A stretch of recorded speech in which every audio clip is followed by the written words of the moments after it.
Avionics Dragon, loud and clear. Avionics, loud and clear. Stand by for comm check by ground segment engineer. Dragon, ground segment on countdown 1, comm check. Ground segment Dragon, loud and clear. Ground segment loud and clear. Stand by for comm check by launch control. Dragon, launch control and countdown 1, comm check. Launch control Dragon, loud and clear. Launch control, loud and clear. Stand by for comm check by the chief engineer.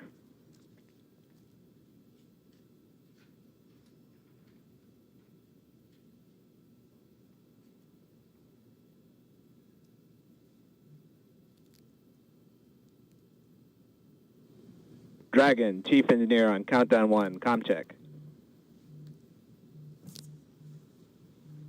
Chief Engineer Dragon, we've got you loud and clear, Bala.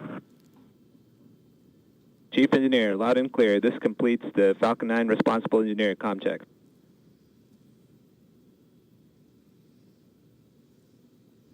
And we just saw a thumbs up from Doug Hurley. We listened to a series of comms checks there, and so everything... Dragon, chief engineer on Dragon to ground.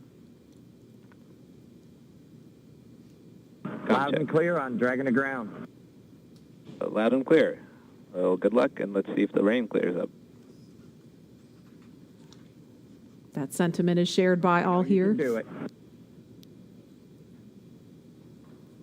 Copy that.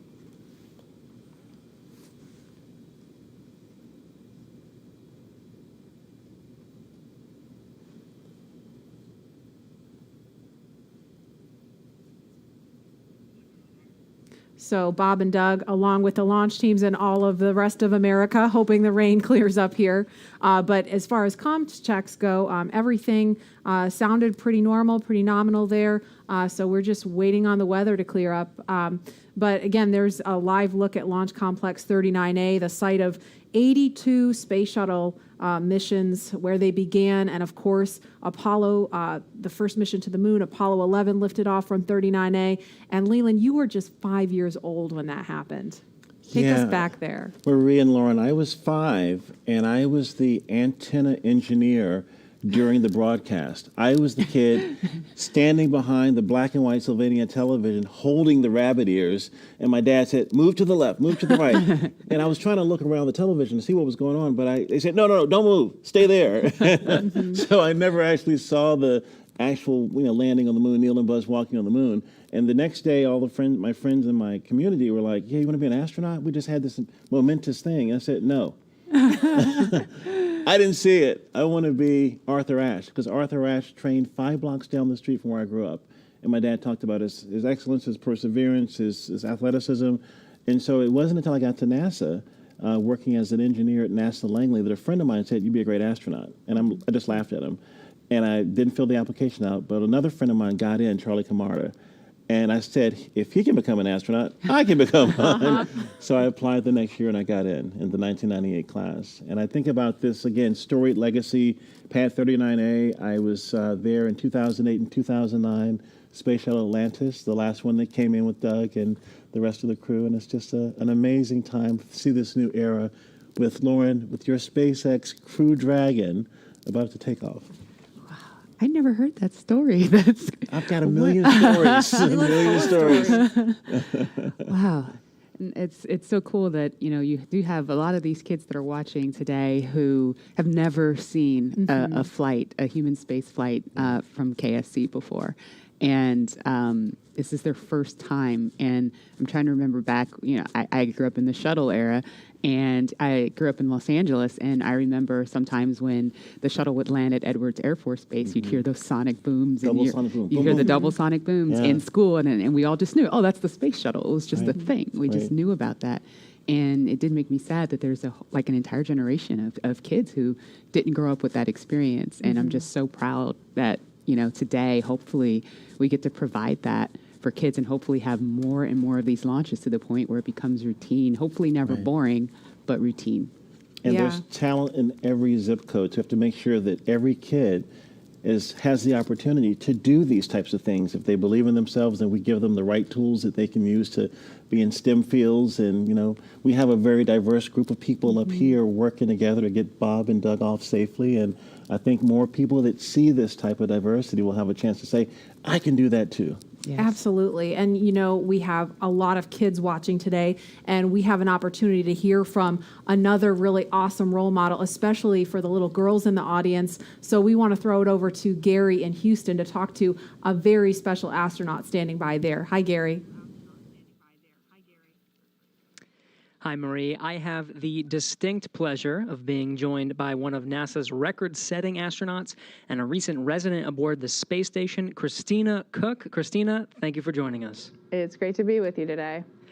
Christina, we're coming up on 20 years of continuous human presence on the International Space Station, and you were one of those humans. What's it like to see a new milestone like this launch unfold after so much history already? You're right, so much history indeed, and it's just been great to watch it all unfold.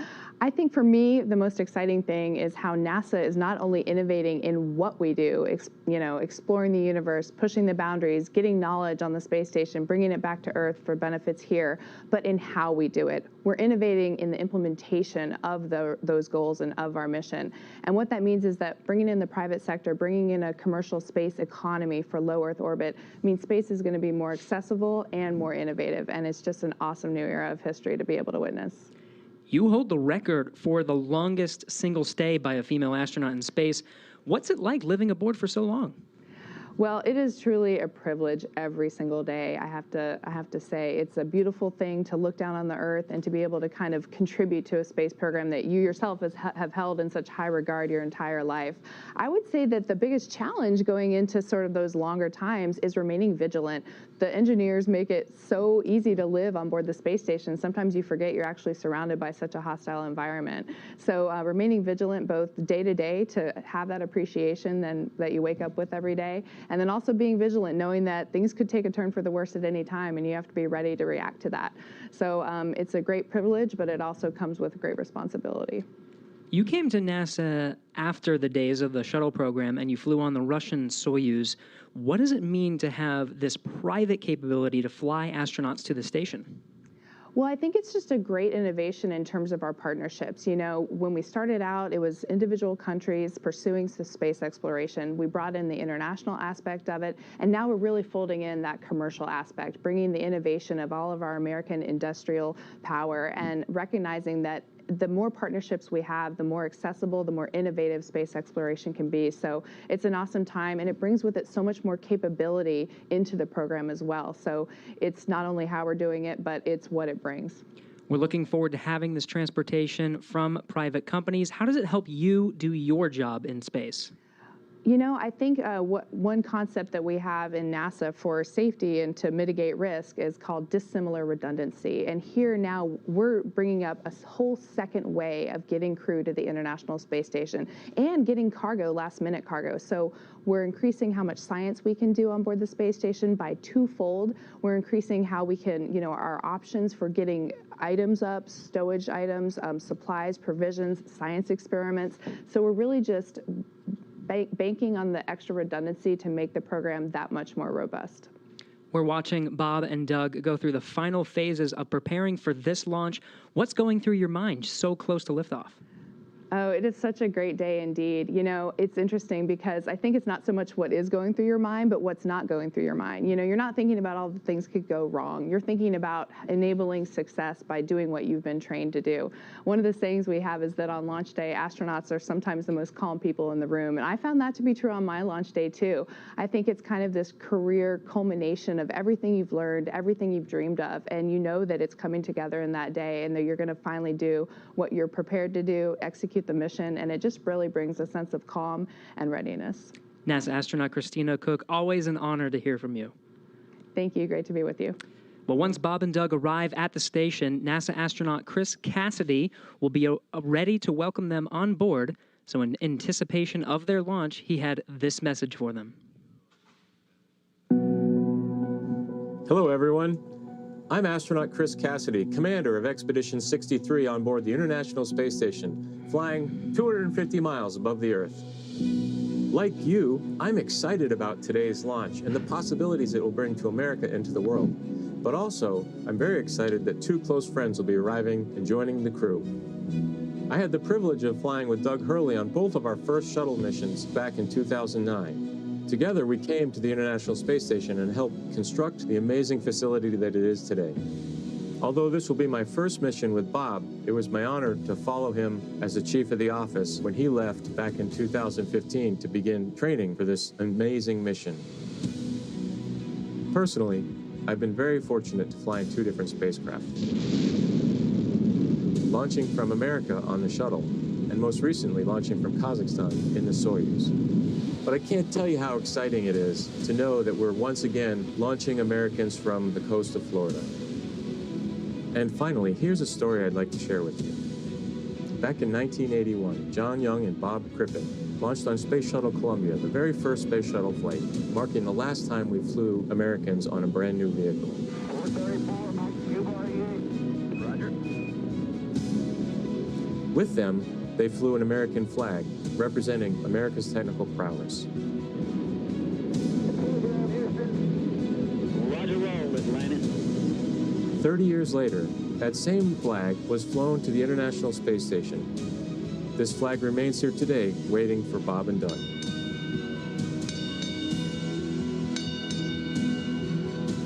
Our flag means so many things to our country, and this small piece of America represents what we'll be able to achieve together. We'll never stop exploring. And so Bob and Doug can take this very special flag home to Earth, where it awaits its next journey to the cosmos. In a few years, the first Orion crew will take this flag with it around the moon. All of this starts today.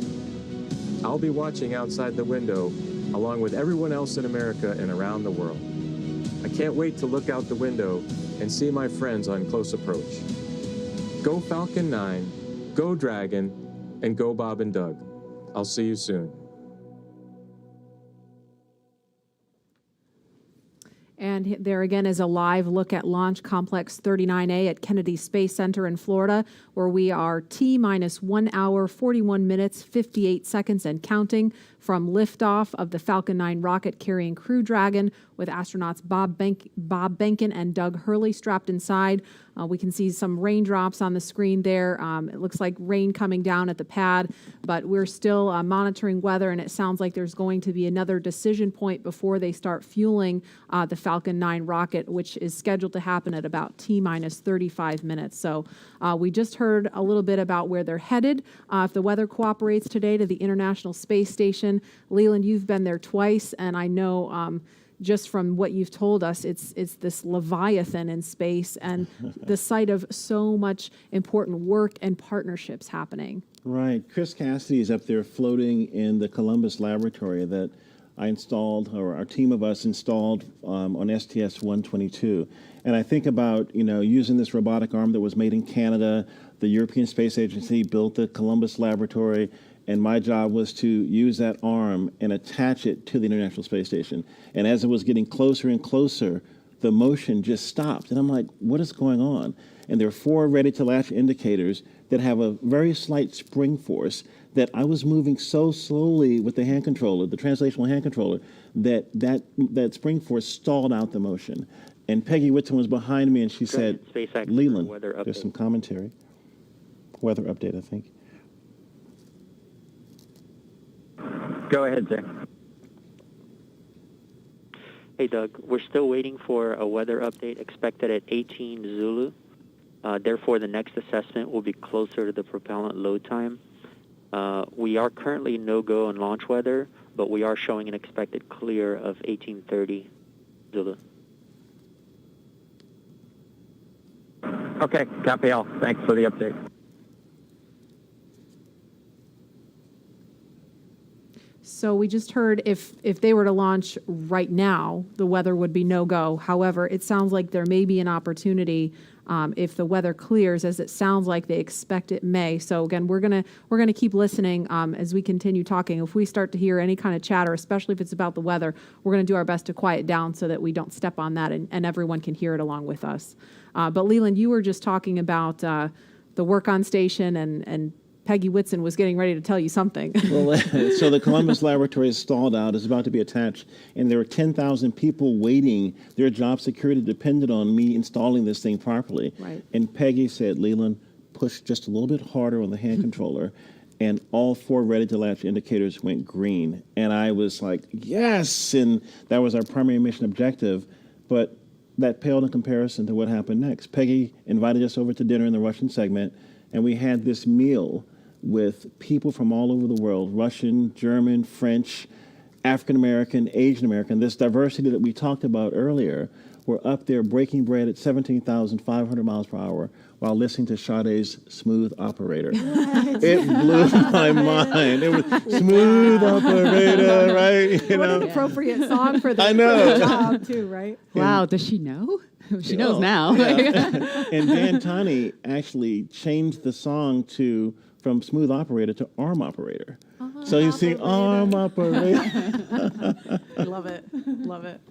And Leland, you actually, we were in another taped segment when you got a text from Drew Foystel. Can you share that with us? Yeah, Drew Foystel, his good friend, just sent me a text saying that the families say hello to all who are watching and thank the nation and the world for their support and interest. And Chris Ferguson just actually sent me a text. He was the commander on STS-135 and one of my classmates from the 1998 class, and he says, way to go, Godspeed on Crew Dragon.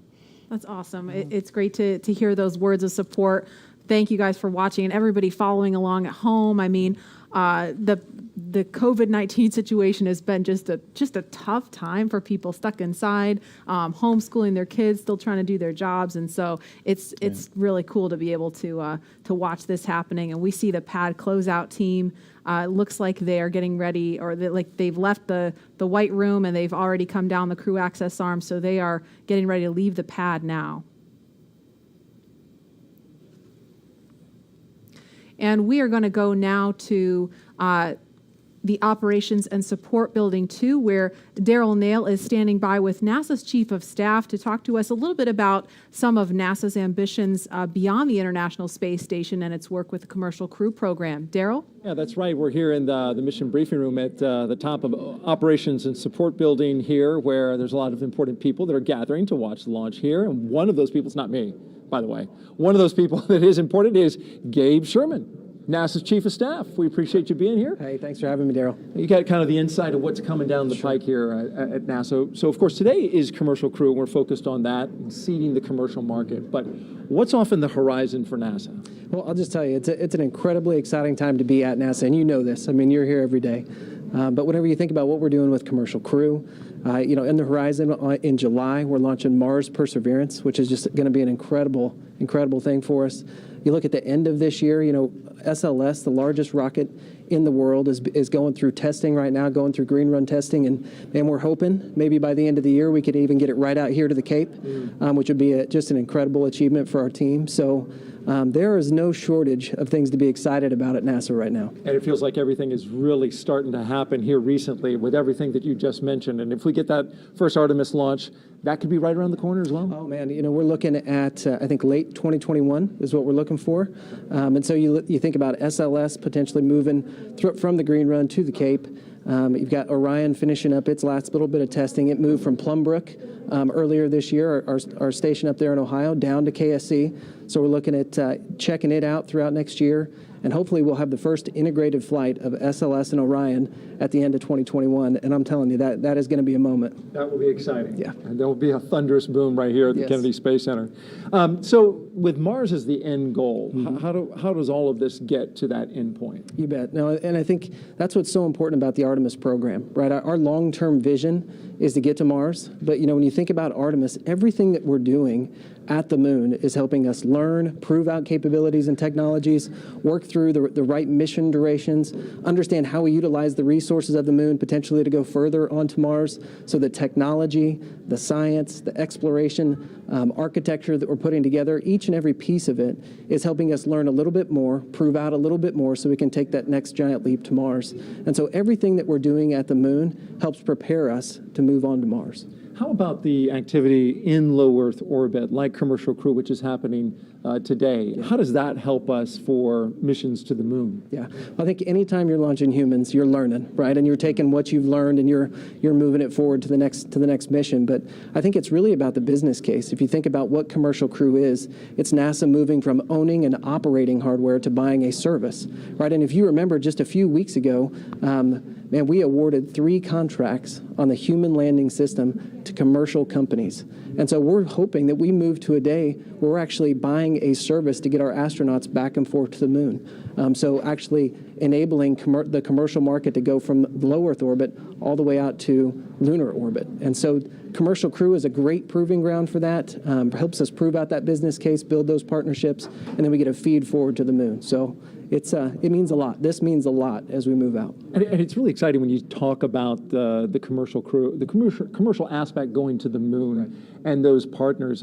They're going to be studying those landers to see if they are viable for NASA? Yeah, working through a tremendous process with the commercial providers and NASA engineers, going through initial designs right now, looking at the capabilities that they've proposed, and then trying to make decisions on which landing system goes early in 2024, which landing systems are better prepared for sustainability out in the later 20s. And so that is going to be an ongoing process throughout this year and moving into next.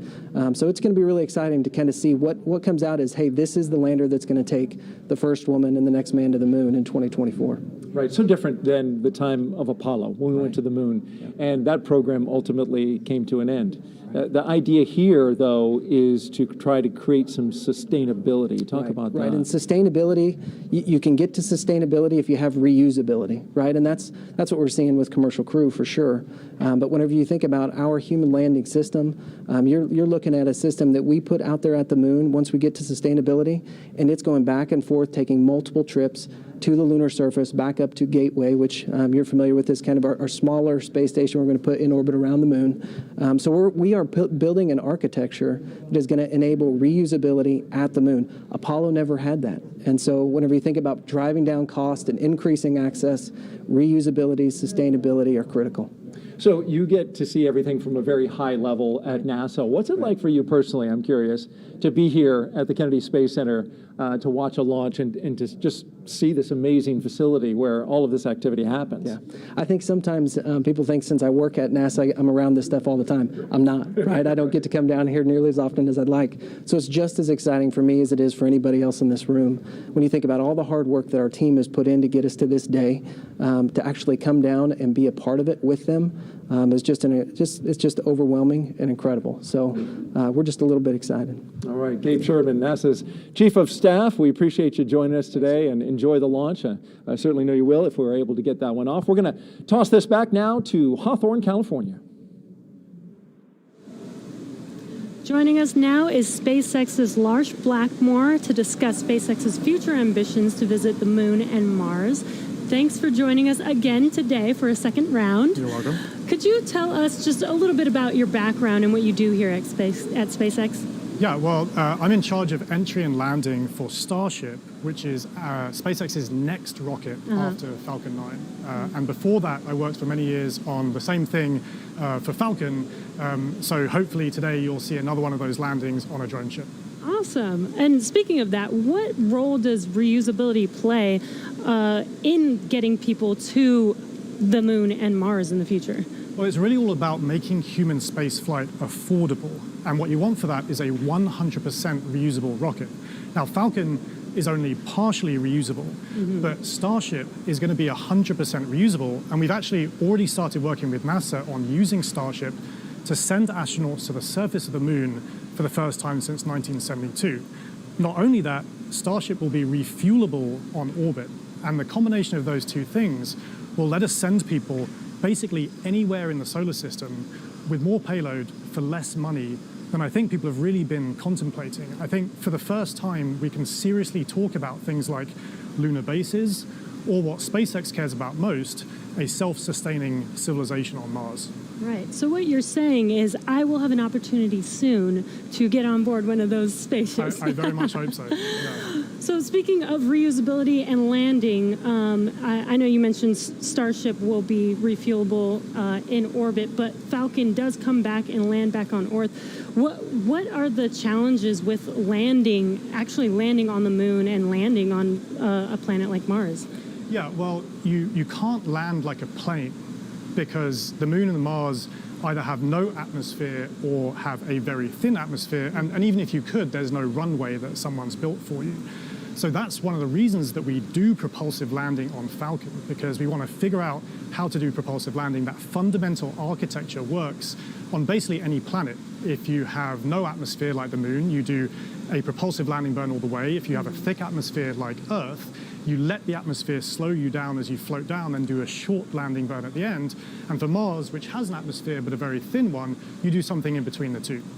Wow. Yeah, that sounds really difficult, and I'm sure there's been a lot of effort put into that. Can you tell us anything about what we're working on now to get us to a point where we can do a landing like that in such a harsh environment? Yeah, so figuring out propulsive landing is really the key part of it. But what people may not realize is that every time we bring Falcon back, we do something called an entry burn. So just before we hit the atmosphere, we light the engines to slow the rocket down. That happens high up where the air is very thin. And it just so happens that the conditions there are very similar to what a Mars landing burn would look like. So even though it takes months to get to Mars, and you can only do it every 2 years when the planets line up, we effectively get to practice Mars propulsive landing every time we bring Falcon back, including, hopefully, today. Wow. And as you mentioned, every time we bring Falcon back, we learn something new. Can you tell us a little bit more about what we learn after the vehicle has returned and we're able to check out the vehicle? Yeah, so Jessica actually mentioned this earlier, that I talked about how cost is really one benefit of reusability, but reliability is the other benefit. I mean, imagine that you do all this planning to send a rocket up through the rigors of launch and re-entry, but you don't get to see the rocket afterwards. And what we would like to do with reusability, what we've been able to do with Falcon 9, is see the rocket, inspect it, and because of that, we've been able to correlate our models pre-flight to what actually happens when you launch, re-enter, and land a rocket. Right, instead of just guessing what happened to the vehicle after it's left. Exactly. That is amazing. Well, thank you again for joining us today for a second round. Hopefully the weather works with us today in a couple hours, actually. Let's throw it back to KSC with Marie.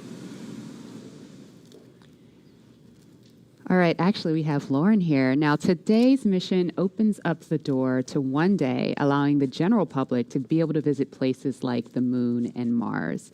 And as you've heard through several interviews today, reusability is a really, really important part of that. Imagine if every time you flew a plane from LA to New York, you threw it away at the end of the flight. That would mean essentially airline travel would be too expensive, costing hundreds of millions of dollars a flight, and almost no one would be able to fly.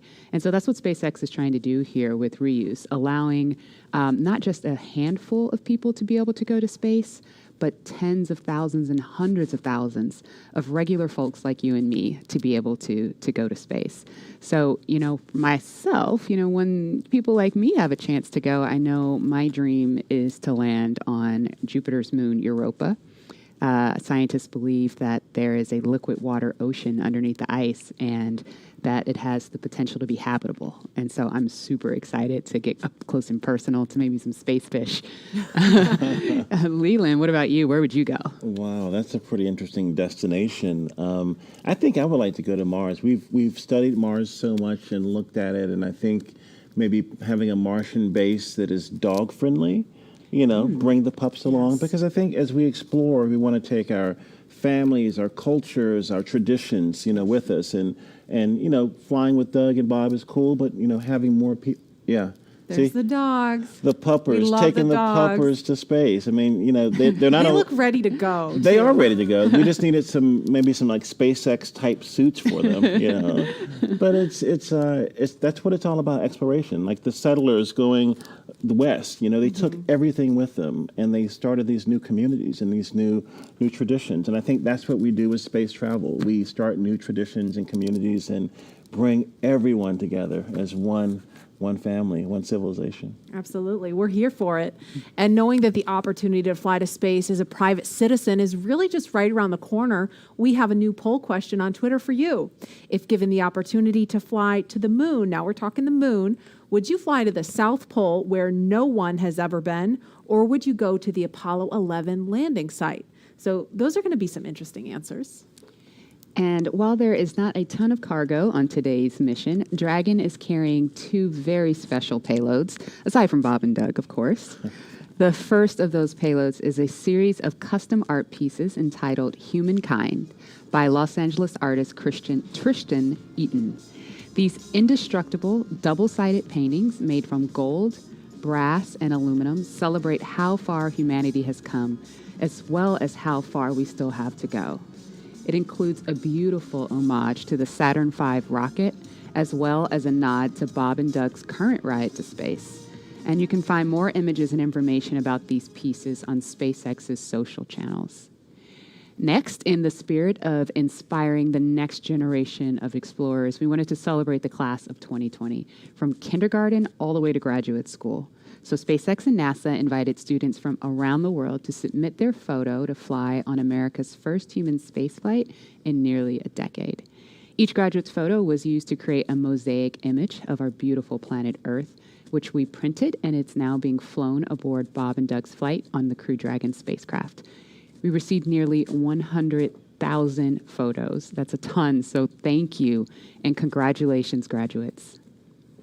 Yeah, I've got a couple of family members and friends who submitted their photos, so they're super excited about seeing their faces go to space in that beautiful mosaic. That was really cool. And again, that's what it's all about, everyone coming together with their experiences and bringing them forward to space. And I think regular people flying to space, where SpaceX is going to be flying, non-government people, non-military people, but people that have a desire to explore and do new things and traditions off planet, as we say sometimes. Yeah, all this time since we've had the International Space Station, it's been government astronauts performing the research because you're the only ones we've been able to send, right? But we've had some tourists, though. We've had people that paid their way on a Soyuz rocket. Sure. Go. But it's really the billionaire boys club.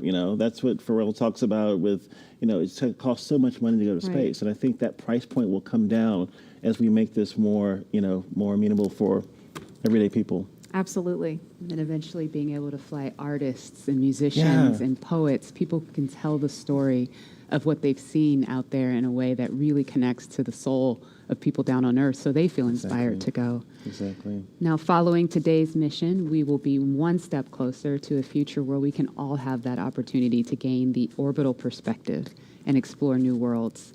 In just over an hour from now, Bob and Doug will be the first people to launch on an American vehicle in almost a decade. And for the SpaceX team, if I can try to speak for all of us, which is impossible, but I will say it has been an absolute honor to have the opportunity today to have this stage to show the world what we've poured our hearts into over the years with our partners at NASA.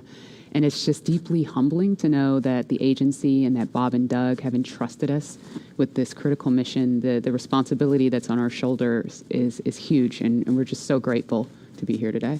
Absolutely, and I know that our NASA teams really share in that sentiment.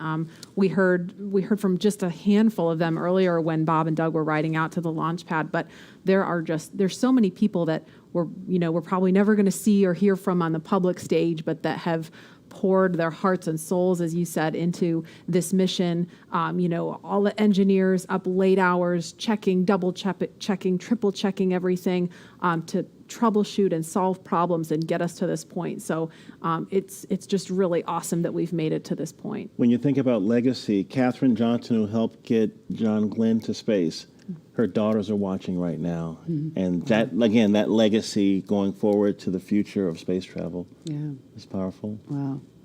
And we heard from 2 icons of science and exploration on Wednesday, and we couldn't resist sharing these shout-outs with you one more time. Wow, we're making history again. The NASA program. I am there with you guys in spirit. Bob, Doug, good luck. I know you'll be fine.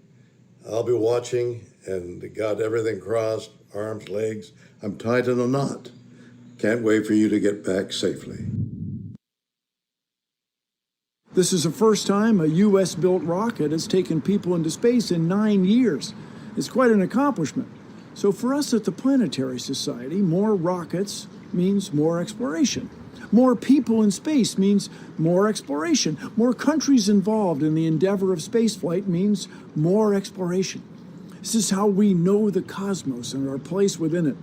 So congratulations, SpaceX. Here's wishing your team, and the crew especially, a safe journey and the joy of discovery. Let's go. So great to hear from William Shatner and Bill Nye, two very recognizable faces following along on the mission. Yeah. And we want to go over to Dan and Jesse in Hawthorne, where we are now just 1 hour and 18 minutes from launch. Dan, Jesse? Hey, thanks, Marie. Yeah, 1 hour, 18 minutes. I think we're tying ourselves in knots, just like Captain Kirk. We're really hoping the weather cooperates. In about 20 minutes or so, we might clear. So we're getting hopeful. We're getting our hopes up. Yes, yes. Very excited.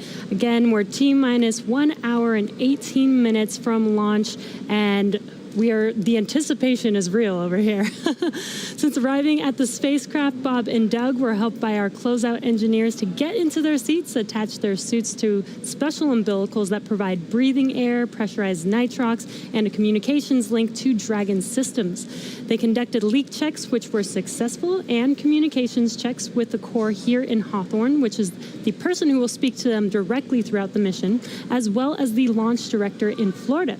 This is where they are checking their comm path through both ground stations and the tracking and data relay satellites that we'll use to talk to the crew the entire way to the station. And after all of those suit leak checks were successful, the closeout team was able to get out of the Dragon capsule and seal up that hatch, which also got its own leak check and was confirmed successful. At this point, the closeout team is out of the pad. They're away from the BDA, the blast danger area, and weather operators are about to kick off their final checks on wind speeds at the pad, which are going to be used during the final go, no-go for launch. So we're all keeping eyes on the weather right now. Before we get to that final go, no-go, all the various teams at both NASA and SpaceX are going to do internal go polls, just making sure conditions are right with Falcon 9, the Dragon, the crew, the range, and the space station before the final go is given. So let's check back in with the man over in Houston, Gary, for a status and the team supporting the space station for their readiness for launch. Thanks, Dan. The team here in Mission Control Houston remains go for launch. We're also very hopeful about that weather. All systems on board the station that are required to be healthy for this mission are continuing to look good. Chris Cassidy is wrapping up his workday, and we'll be watching Bob and Doug launch here in just under an hour. So station power and communication systems are normal. Computers and networks used for monitoring Dragon's approach have been checked out, and the cabins and the station cabin's atmosphere and pressure are as expected and ready to welcome 2 new crew members aboard. Mission Control will be closely monitoring Bob and Doug's flight and checking off milestones for most of the flight, and this very same team will be coming back tomorrow to be ready when Dragon gets in range of the International Space Station and we begin integrated operations and prepare for Dragon's docking. So I'll send it back. International Space Station team here is ready for launch. Go Falcon 9, go Dragon, and Godspeed to Bob and Doug. All right, thanks, Gary. If you are just now joining us, you picked a really good time. We're just a little over an hour to launch. And welcome to our coverage for the mission known as Demonstration Mission 2 or Demo-2. Liftoff time still holding for 3:22 p.m. Eastern. Tracking no issues with Falcon 9 or Dragon. Everything good with the range so far. We're just really keeping an eye on that weather. Over the last 3 hours, our crew members, Doug Hurley and Bob Benken, donned their SpaceX suits in the historic crew quarters suit-up room. After that, they walked out of crew quarters, just as every astronaut to fly from space from this port has done since Apollo 7. And then they were transported over to the pad, where the crew members entered the SpaceX Crew Dragon spacecraft that we're looking in live. Today is a historic launch. It will be the first time a commercially built spacecraft will launch people into orbit, and the first time the U.S. has sent people to the space station from American soil since 2011 with the retirement of the Space Shuttle program. Over the next hour, we will conduct a series of polls to get ready for launch, have Bob and Doug arm the launch escape system, and begin fueling Falcon 9. Launch is set for 3:22 p.m. Eastern. This will include a 12-minute flight to orbit and then a 19-hour flight to dock with the International Space Station tomorrow morning. Today's mission is the culmination of years of work between teams at SpaceX and NASA. Demo-2 is going to be an end-to-end flight test starting with this launch today, going on to dock with the space station tomorrow, and then splashing down at the end of their mission. And this is going to be the final test for NASA to certify SpaceX for regular crew flights to the space station. We've been hearing a little bit from the crew on board Dragon, which you can see on your right screen. They are currently strapped into their seats and already through communications and leak checks. They're able to follow all the milestones still ahead on those display panels just above them, getting insight into all Dragon and Falcon 9 systems as we proceed towards launch. So at T-minus 1 hour and 13 minutes, let's check in with John I for a status update on the vehicles. What's the update, John? Thanks, Jesse. Well, not much to add to what Dan and Jesse just brought up. We've had a smooth countdown this afternoon. SpaceX team is working no issues as the pace begins to pick up here in the last 70 minutes. On Falcon 9, we did get the team on console. Earlier, you heard the comm checks between the responsible engineers and the crew. The engineers will be making calls on ascent for the crew's benefit, so they want to make sure that they could hear them before we go. The propulsion checkouts of the first and second stages are beginning right now. We're watching them begin to go through the process, opening valves. That check will go for about another 10 minutes, and that'll be our last one until propellant loading. Now, the team will assess readiness for launch with a final go, no-go poll at T-minus 45 minutes, and that'll be followed by propellant loading starting at T-minus 35 minutes. Now, earlier today, Dragon operators also performed a series of checkouts of Dragon's flight systems. The spacecraft is also currently go for launch. Our NASA crew, astronauts Doug Hurley and Bob Behnken, are currently inside Dragon. The hatch is closed. The SpaceX ground crew has left the tower. The next major event for Dragon is retract to the crew access arm that you can see currently alongside the capsule. That'll happen somewhere between T-minus 45 and T-minus 42 minutes. Now, the range is currently clear for launch from historic Pad 39A. The worldwide network of ground stations and the tracking and data relay satellites are ready to support Dragon as it heads into orbit. The weather, that's the one concern. We will get a weather brief at T-minus 1 hour, so just under 12 minutes from now. Currently, the ground and upper altitude winds are go, so that's one thing that we can check as green. At the current time, we did have some rain earlier that appears to have let up, but we are red on conditions for both the electric field at surface levels, lightning, and cumulus clouds. There is a expectation that a forecast that'll be coming up at about T-minus 1 hour also may give us clearance of those conditions. So everything is focusing now on the weather brief at T-minus 1 hours. Also, we should hope to hear about the final check on the ascent corridor. That's the weather along the Atlantic seaboard in case Dragon had to abort on the way to space. The conditions there have been marginal, but the expectation that it would be good for launch. But we will get all of that coming up here very shortly prior to entering propellant load. Now, today we are aiming for a launch at 3:22:45 p.m. Eastern Daylight Saving Time, or 19 hours, 22 minutes, 45 seconds Universal Time. Once we begin loading propellant, there's no opportunity to change T0. So once propellant is loading, we're committed, and we'll get one chance at it today. But currently at T-minus 1 hour, 10 minutes, and 30 seconds, everything except the weather is go for launch. Thanks, John, for that detailed update. We've got an extensive history now of flying Falcon 9 from the Florida coast, and just last year completed a test run of the mission. We're less than an hour from beginning here today. The purpose of that mission was to demonstrate Dragon's capability to safely and reliably fly to and from the International Space Station.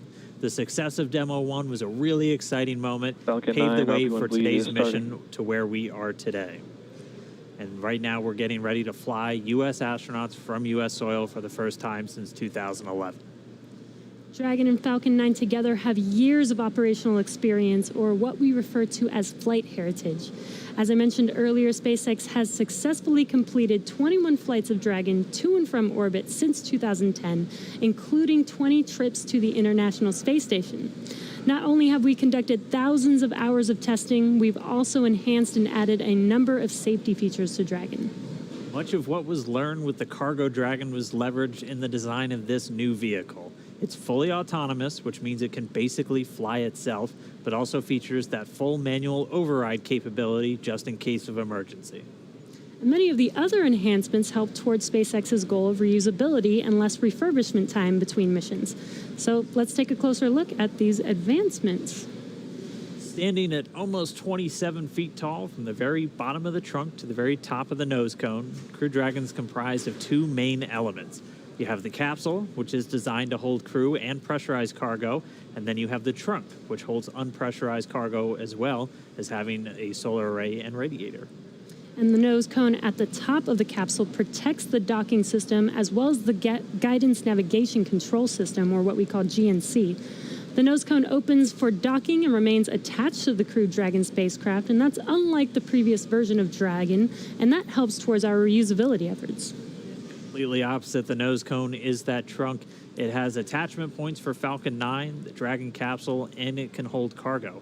On the very outside of the trunk, one half of it contains a radiator that rejects heat from the active thermal control system into space. That's the white part, and that uses SpaceX's new picotiling technology.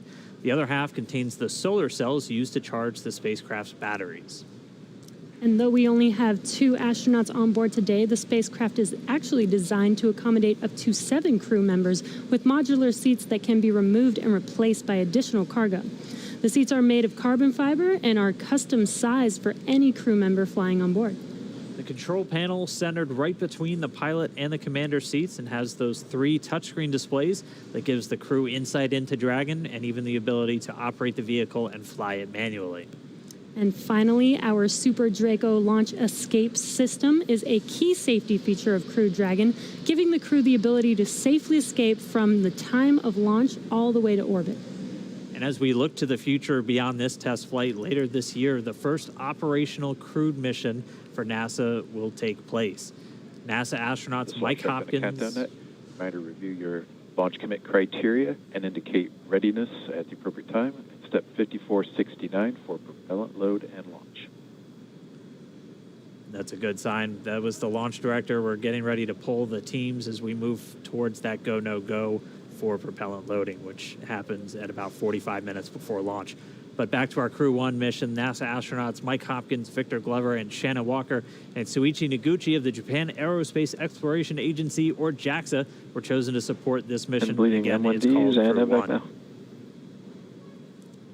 But today, Doug Hurley is the spacecraft commander for this mission. He previously flew on 2 space shuttle missions as the pilot on STS-127 and STS-135, which was the final space shuttle flight. Here's a closer look at Doug Hurley.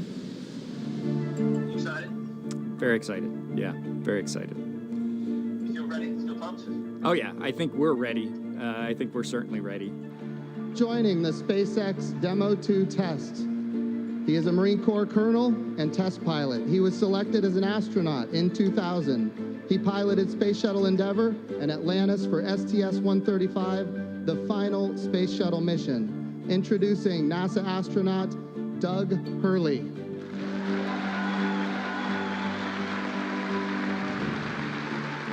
It's a life-changing process in so many ways to fly into space. It's just overwhelming in some respects. Just the sensations, the rumbling, the shaking, the acceleration. My name is Doug Hurley, and I'm the spacecraft commander for the Demo-2 mission to the International Space Station.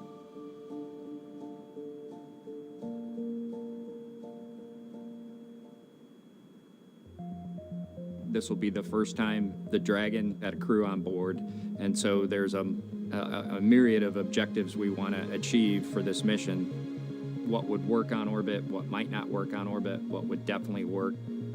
To be able to just have the entire integrated team that's going to support us getting to and from space station, it was really neat being part of it. You know, we are the lucky ones that get to fly it, but we certainly not for 1 second take for granted the amount of effort that so many other people had to put into this to make it successful. For Doug personally, he's worked so hard, I mean, through his entire life, to get to where we are right now. As a test pilot, this would be the dream to fly a new vehicle. So it makes me so happy to see that he gets to be part of this mission, the spacecraft commander. I'm just glad to see his hard work and his dreams come true for that. It's been a long road in a lot of ways for not only us, but certainly for all the folks that work in the Commercial Crew Program, as well as SpaceX in our case, just working to get to this point.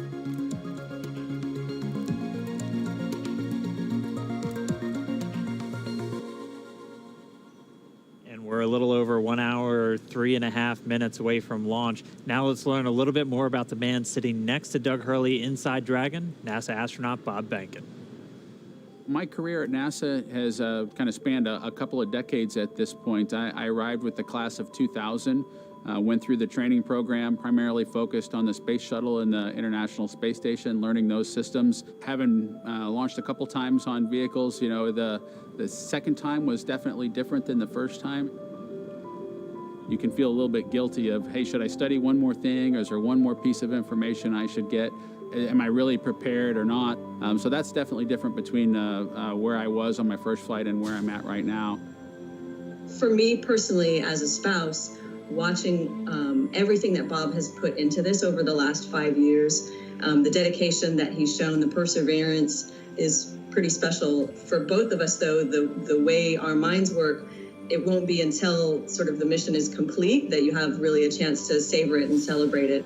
This is a huge accomplishment for an Air Force flight test engineer to be part of the demonstration mission of a brand new vehicle. It's going to be amazing.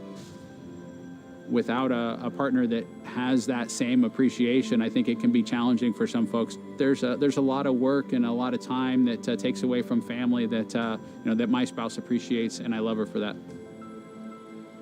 On a deeply personal level, I'm really excited that my son is going to get a chance to see me launch into space. Being an astronaut has been a little bit of an abstraction thing for him because he's seen me do it in old videos, but he hasn't seen me do it for real. And so I'm excited for him to see this launch. Really, my role on the Demo-2 mission is to make sure that we get this vehicle tested and evaluated so that we can move on to more operational missions at the International Space Station. We've got a lot of objectives on board the vehicle that we need to accomplish to really make sure that it's good to go. We'll make sure all those systems are working during the test flight so that the future missions will have them available even if they don't plan to utilize them.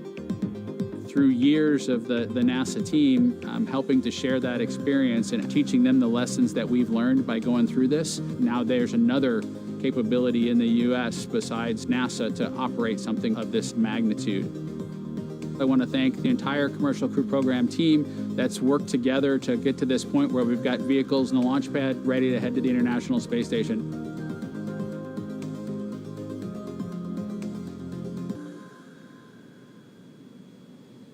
If we look even further into the not-so-distant future, flying on a mission to space will be an option for more people as SpaceX plans to also fly private astronauts on board Dragon. Earlier this year, SpaceX signed an agreement with the space tourism company Space Adventures to fly up to 4 passengers on an orbital trip aboard Dragon as early as next year. And of course, it's NASA that is making private astronaut missions to the space station a possibility. We are looking forward to these missions, and we hope that you guys are all too. All right, we are just 20 seconds away from T-minus 1 hour. This is going to be a really big moment that everyone's going to want to listen to. We're expecting a weather update, obviously hoping that the weather is improving. And so we should find out in the next 10 seconds or so. So we're going to stand by for a moment and wait for the Corps to give Bob and Doug a call, and then we'll all hear Dragon, the latest. SpaceX, we're at T-minus 1 hour. You are go for Section 6. When ready, report go for launch. We'll put it in work.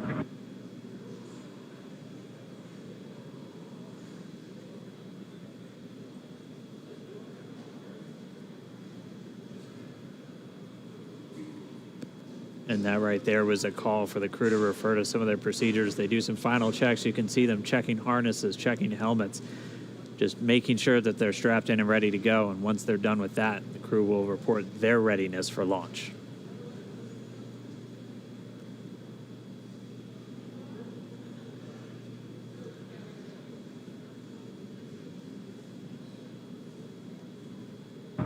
SpaceX Dragon in 6.4. Bob and I are go for launch.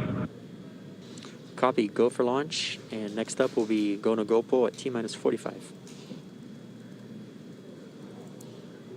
Dragon copies.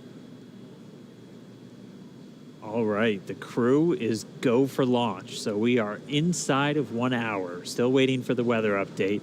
But I mean, this day is one for the history books. We're returning crewed launches to station from American soil on American rockets. It's been almost 9 long years since we retired the space shuttle program. I remember that day. I'm going to remember this day. It's been a long road to get here, countless hours by thousands of dedicated professionals from NASA and SpaceX. It's been an exciting week, but this last final hour is just so exciting right now. Today's mission will be Crew Dragon's second test flight and its first test with humans on board. It's been an awesome countdown so far. Weather, we're still waiting for that update, so it's still a watch item, but the crew is go for launch, so at T-minus 45 minutes, hopefully we'll get an update on that weather. We've had a really clean countdown so far. It started with suit up just over 3 hours ago. The SpaceX team helping Bob and Doug put on their suits, conducting initial checkouts, including an initial pressure and leak check before they got to the actual walkout. And all of that done in that operations and checkout facility. The crew walkout was where Bob and Doug gave their final minute to take in the sights, and they headed up the fixed service structure to begin the process called crew ingress, where Bob and Doug entered. And there you can see on your screen as they're coming through the crew access arm, entering the white room right before they are able to ingress into the vehicle there. Again, this was from earlier. Yeah, this all from earlier. And as we said, that white room, the last place on planet Earth, they're standing before they climb into Dragon for the ride uphill. SpaceX carrying over a tradition that NASA had where that was traditionally the room from Gemini, Apollo, and the space shuttle, that last place. About 30 minutes ago, we're back with some live video here. The team was able to close Dragon's hatch with Bob and Doug safe inside. So we are under an hour ago. Things are going to pick up as we get close to that go, no go to begin propellant loading and then arming the launch escape system. The crew pull for readiness was completed at T-minus 60 minutes, and the Dragon pull for prop load is coming up here in just about 30 seconds at T-minus 55 minutes. And then following that will be T-minus 45 minutes will be the internal mission control Hawthorne pull, and then the launch director's pull for propellant loading. When we get to about T-minus 40 minutes, the crew access arm will retract, and Bob and Doug will get the call to close their visors and arm the launch escape system. This is the automated system in place that can fire the 8 Super Draco thrusters on Dragon to quickly separate the crew from the rocket, either on the pad or during the flight on the ride uphill. And then once we reach T-minus 35 minutes, propellant loading for the Falcon 9 will begin. We got there on Wednesday. We got all the way down to about 17 minutes before launch before we had to cancel because of weather. But we're optimistic right now. Conditions have been improving, and so we're looking to press ahead once again into loading fuel onto that Falcon 9 rocket. Throughout the countdown, we've been getting some incredible views of the astronauts inside Dragon, just making all of their final preparations, some close-up views of their suits and on the displays as they just are strapped in and ready for launch. The teams often describe the suits as an extension of that Dragon spacecraft. You can always think of it as a mini spacecraft inside of a spacecraft. It's got all of the life support, everything that they need, just like the capsule The itself. countdown 1 technical poll is complete. No constraints to proceed into launch escape system arming and propellant load. And there's that call out that the crew is ready. They are ready to load prop onto Dragon. So we are pushing forward towards T0. And while those suits do look great, they are also engineered to connect directly into Dragon seats to provide communications, cooling, and the ability to pressurize if necessary. All right, well, we did get the call out that the technical teams on the ground are ready for launch escape arming and propellant loading. Again, things starting to pick up, things really starting to feel real. Let's jump down real quick to the team at Kennedy, see if you guys are just as excited. I can't sit still right now. It's starting to feel real. Yeah, it's hard to sit still in here, right, Leland? That rocket fuel going through my veins still. I know. It's so awesome when we see them sitting there in their suits. We're less than an hour away now. So far, things look like we might make it. We might make it. So I want to ask you what it was like the first time you put on a spacesuit when you knew you were going to space. Oh, that was February of 2008. We were in the ONC building getting the pumpkin suits on. A little bit different than the SpaceX fly SpaceX suits, but it was kind of surreal, you know. And to think that all of these, it took 10 years of training to fly in space. It took me 10 years from when I got in the Corps in 1998 to flying in February of 2008. So it was a long road to get there, but it was so worth it and so sweet. And you know, learning how to use the green apple, the connections for oxygen, for cooling. Much different than these suits that we have here with SpaceX. And so it's a lot more complicated to go through that whole series of things that you have to do to make sure you're safe in the suit. But we've evolved, we're ready, and they look so cool and calm and collected in their suits and in the vehicle. They're focusing and getting ready to fly in space. And there's so much excitement around the center. I know, Leland, you've been getting some messages. You got another message from another astronaut. Yeah, Sunny Williams. Okay, so Sunny, She's kind of the best. She's Sunny is she's awesome. a commercial crew also. She was one of the original cadre. She was one of the original 4 who trained with Bob and Doug from the beginning of the commercial crew program. And she's one of my classmates. Look at her there. What is she wearing? There she is. Hey, the Sunny. meatball. I forgive you, Sunny. No, she had the worm one on Wednesday. So she wore the meatball today. So she's the best. But now she can wear the worm ball, I guess. Yes. The worm ball, yeah, she can mix it up. But yeah, Sunny's awesome. She's training to fly on the Boeing Starliner in the not too distant future. So really glad she's watching and showing some love.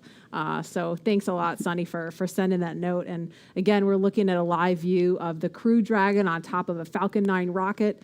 You can see the crew access arm to the right of your screen. That's the hallway that Bob and Doug walked down to get into the White Room, which was the last place we saw them standing up before they climbed inside Dragon. And again, the wider shot there of Launch Complex 39A, where we are inside of an hour from liftoff. And I think we're just a couple minutes away from the poll we're going to hear before they start propellant load. Again, a 2-stage rocket there. And gosh, you guys, the weather looks not that bad. I mean, obviously that is not an official forecast, but it doesn't look quite as bad as it did Wednesday. We've got a little bit better odds. So there's the countdown clock. We're to helium.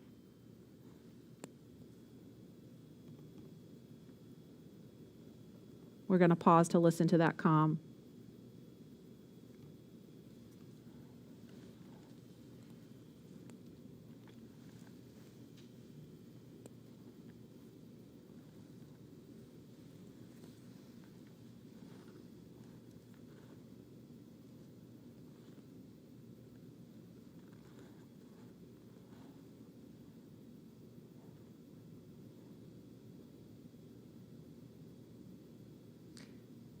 If you're just joining us, we're less than 50 minutes from the scheduled liftoff of the Falcon 9 rocket carrying Crew Dragon. And if we start to hear any kind of update on weather or polling, we will pause to listen in for that. But if things go as scheduled, we should be hearing the launch director verify go for propellant load at about T minus 45 minutes. So we're going to send it over to Hawthorne to carry the ball. John Innsbrucker or Jesse, are you there? This weather is go at this time. Dragon copies, go weather.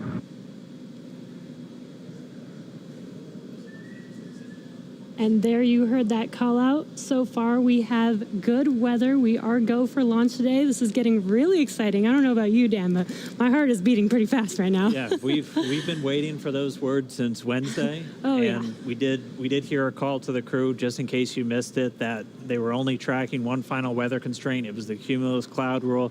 They were expecting it to clear up within 10 minutes, and it's cleared up now. So we are currently go on weather. Yes, and it's been pretty incredible to be so close to launch, and the road leading up to this point has been pretty incredible as well. It has been. It's been a partnership between NASA and SpaceX. We've been working together since SpaceX started flying cargo to the International Space Station, now getting ready to launch crew. And we've been really fortunate to work with not only a lot of international partners on the International Space Station, but a lot of And as really a reminder, great here in companies. the control room, we'll be closing doors here once we start with propellant load. Any last-minute bio breaks, please go ahead and accomplish those in the next few minutes. And the launch director just getting the teams ready. We'll be coming up on that propellant loading. Again, that starts at about 35 minutes prior to liftoff, so in about 12 minutes from now. There's going to be a go, no go coming up really soon. So let's go over to our man, John I, for the latest. John? It's T-minus 47 minutes, 24 seconds. We're continuing to count down. As you just heard, the launch director and launch team are preparing for the readiness for launch poll. Now, the launch director is currently checking with Dragon mission director, NASA launch manager for their readiness. And actually, it sounds like everybody is good there. The launch director will then ask the team, he'll tell them the poll is open, and the 13 members of the SpaceX launch team will be electrically polled for their go to load propellant, as well as continue all the way to launch. Now, we will hear that poll results and a briefing from the launch director at about T-minus 45 minutes. The good news right now is that the weather is go. All the conditions that were read shortly a while ago at T-minus 1 hour have cleared. We're, as the weather forecaster said, cautiously optimistic. Currently, Countdown. the Poll probability... is complete. We're go for propellant load. Well, we got an early call out there. And launch control clear to retract the access arm on time. After that, arming access arm retract at T-minus 45 minutes. Got an early call from SpaceX launch director Mike Taylor that the poll is go. You also heard the direction T-minus 45 minutes to prepare for retract of the crew arm. As we hear more discussion, we'll stop and let you listen in. But right now, weather for liftoff, ground level winds are good, 10 to 15 miles an hour, well within limits. Upper altitude balloons show that conditions are acceptable. The red weather conditions have cleared up, the last one being cumulus clouds.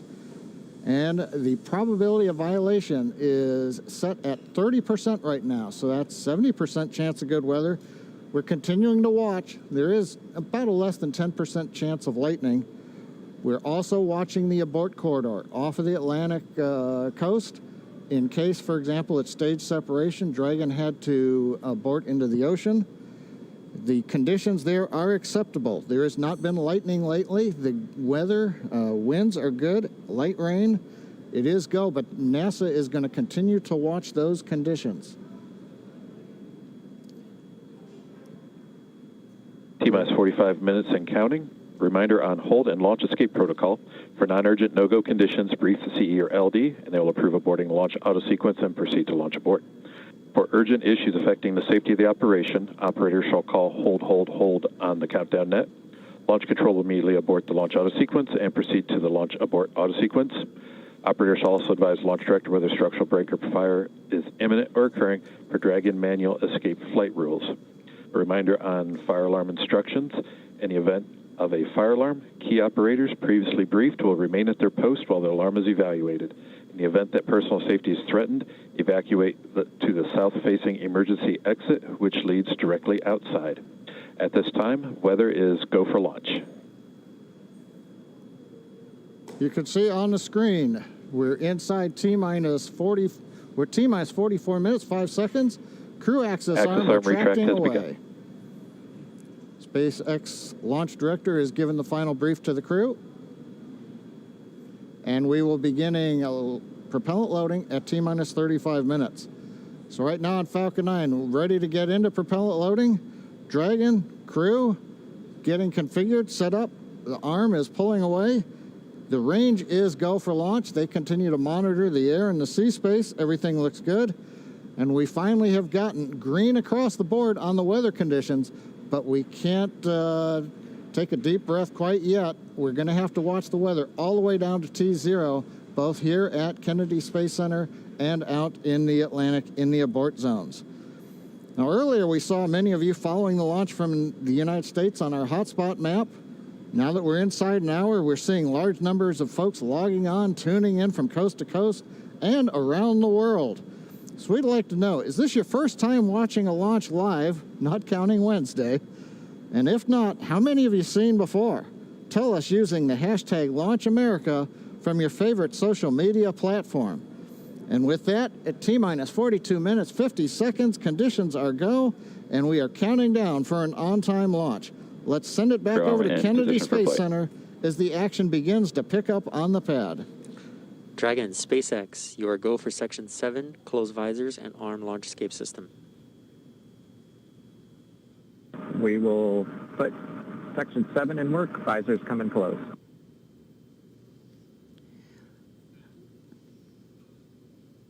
All right, the countdown clock is continuing to tick. My heart is continuing to beat 5 million beats a second, and we are getting so close. SpaceX Dragon in 7.2. Visors are closed. We're arming launch escape system.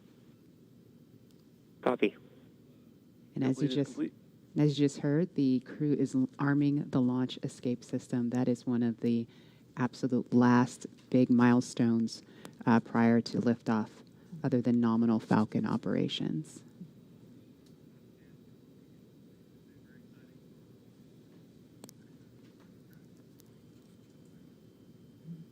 So just a minute ago, we saw the crew access arm retract, and obviously we just heard on the comms, Bob and Doug getting ready to arm the launch escape system, and so that is something that protects them all the way to orbit. So when fueling starts at about T-minus 35 minutes, so just over 6 minutes from now, they will have the capability to abort, to separate from Falcon 9 either on the pad or even after liftoff. That's a critical safety capability. And we are going to go over to Hawthorne now to take us through these next minutes. Jesse? Section, switch into nitrogen. We did hear that call out that they are arming the launch escape system, so very exciting. SpaceX has designed Crew Dragon and Falcon 9 to be the safest launch system ever flown. So we brought back Nick Picone, SpaceX's Nick Picone, to talk more about this again. Thanks for coming back and joining us today, Nick. Hey, Jesse. Happy to be here. Still monitoring the launch here with our recovery and ground operations teams. Awesome. And Nick was our mission manager for our in-flight abort test earlier this year and now works on the Starlink team. Nick, on Wednesday, you talked about the launch escape system. Could you just give us a brief summary today for those that are joining today? Sure. So the launch escape system, again, is our ultimate safety feature to keep Bob and Doug safe in the event of a major Falcon anomaly on the pad. The system is designed to automatically fire if either vehicle detects a dangerous condition developing. And if that happens, Dragon will use its 8 Super Draco engines to push the capsule off and away to a safe distance away from this Falcon. This capability is absolutely critical. It's what keeps the crew safe, and we're now active and armed on the pad with it protecting the crew. And as you mentioned, the launch escape system allows the Dragon to separate and get away from the vehicle. I believe it goes into the ocean. What happens after it lands safely in the ocean? Correct. So for most of our failure modes, the successful end state is Dragon deploying parachutes, splashing down safely in the ocean. But since a launch escape can happen while the vehicle's on the pad or anywhere in flight up through orbit, it could be splashing down right off the coast of Cape Canaveral. It could be splashing down thousands of miles away in the North Atlantic. If that happens, to make sure we can get to Bob and Doug as quickly as possible, the Space Force's 45th Space Wing, Task Force 45, has pararescue teams staged and ready all around the world, ready to drop in and rescue Bob and Doug as soon as possible. And you mentioned that the launch escape system will keep them safe all the way up to orbit. What other options are there after Dragon is in orbit? Sure. So if for any reason we're unable to dock to the International Space Station, we have several pre-planned return trajectories, which will bring the capsule down to a splashdown point close to shore, where NASA and SpaceX recovery forces will be waiting to recover them. It'll look like an otherwise totally normal recovery operation, except for the early end of mission. This operation is something we're doing with one of two identical crew recovery ships. We do that because the landing sites, we want to maintain as much flexibility as possible. There could be changing weather conditions that bring down one site and leave the other one up. So we have those two identical ships, one in the Atlantic, one in the Gulf of Mexico. And our space operations team can redirect the spacecraft to go to whichever site is the safest option for the crew at that time. And with the vehicle, in almost any scenario, it sounds like the vehicle will land into the ocean. And it may look like a gentle landing into the ocean, but it's a pretty dynamic event happening. And you mentioned there are teams that are ready to go and rescue the vehicle and the astronauts on board. How do you prepare for something like that, especially with so many different scenarios that could happen? Sure. So we're lucky to have had about a decade of recovery experience with Cargo Dragon 1 in our previous trips to the International Space Station. That, along with our booster recovery missions, we've got a great team of recovery operators here who have a lot of offshore experience with our spacecraft. The system, though, that we took that experience, we built up a new crew recovery ship, two identical crew recovery ships, I should say, which have a lot of those lessons learned baked into the design of that ship and the operations. These new ships have complete medical facilities, an operational helipad, and redundant communications, power, and propulsion to make sure they're robust and ready for anything we encounter offshore. We've also done tons of training exercises with SpaceX team, the NASA team, and the rescue forces I mentioned earlier, practicing capsule recovery, emergency scenarios where we have to get the crew out of the capsule while they're still in the water, as well as those helicopter evacuations, taking off and landing from the pad many times so that we make sure the team is ready to do that. They're all staged and ready. They feel ready to support, and will be ready to call on us if anything goes wrong today. Awesome. It sounds like Bob and Doug are in some really good hands and will be safe no matter what occurs on the vehicle. So thank you, Nick, for joining us again, for walking us through all of those details. I hope you're just as excited as we are for a launch coming up here very, very shortly now. So we're going to send it over to KSC to Lauren.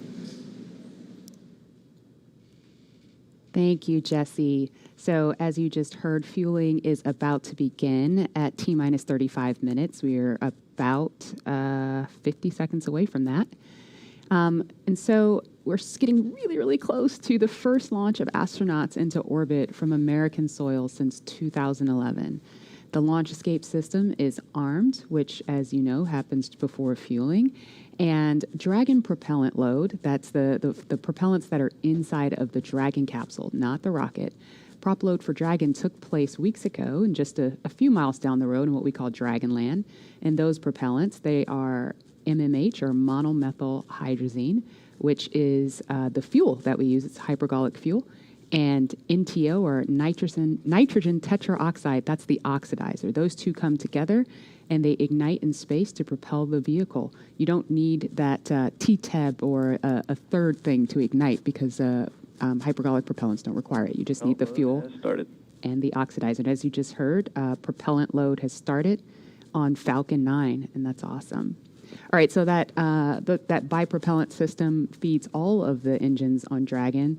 So Dragon has 12 service section engines in each, so there's 3 in each quad, 3, 3, 3, and 3. Those are used for on-orbit maneuvering for Dragon. There's also 4 additional Dracos that are underneath the nose cone for large Delta V maneuvers that the vehicle will perform. But the engines that that Nick Pacone was talking about earlier are Super Draco engines. We have 2 in each quad of the vehicle, so 8 total. And those are bigger engines with a high flow propellant system, and those are what lift Dragon off of Falcon 9 in the unlikely event of emergency that requires us to get off of Falcon. Now, you probably remember, let's see, a Mercury, Apollo, Soyuz, they have that big pointy tower on top. That's the launch escape system for those vehicles. It is actually just another rocket on top of the spaceship that lifts the vehicle off. In the case of Dragon, our escape system is integrated into the vehicle completely. And so that's just better from one less thing you have to jettison every single flight. But it also allows us to have escape capability from the pad before T0 all the way through to orbit. And so even if the very last minute, if we needed to get off of stage 2 while we're in space, we could actually escape to orbit. So yeah, that's the escape system for little baby Dragon here. Thanks, Lauren, and thanks for walking us through that, because I think it's really important that people understand that critical safety capability, and that's the whole point when we hear that launch escape system is armed. What that means is that in an instant, they can separate from Falcon 9, shoot up into the air, and they can splash down safely in the Atlantic Ocean under Dragon's parachutes. And it was designed to do that. So now that fueling is underway, it's been going on for about 2 minutes now. So they have that safety capability ready to go on standby in an instant if they need it. And so we want to go over to Hawthorne now for an operational update from John Innsbrucker. John? Fuel and stage 2 fuel, all flow rates tracking nominally.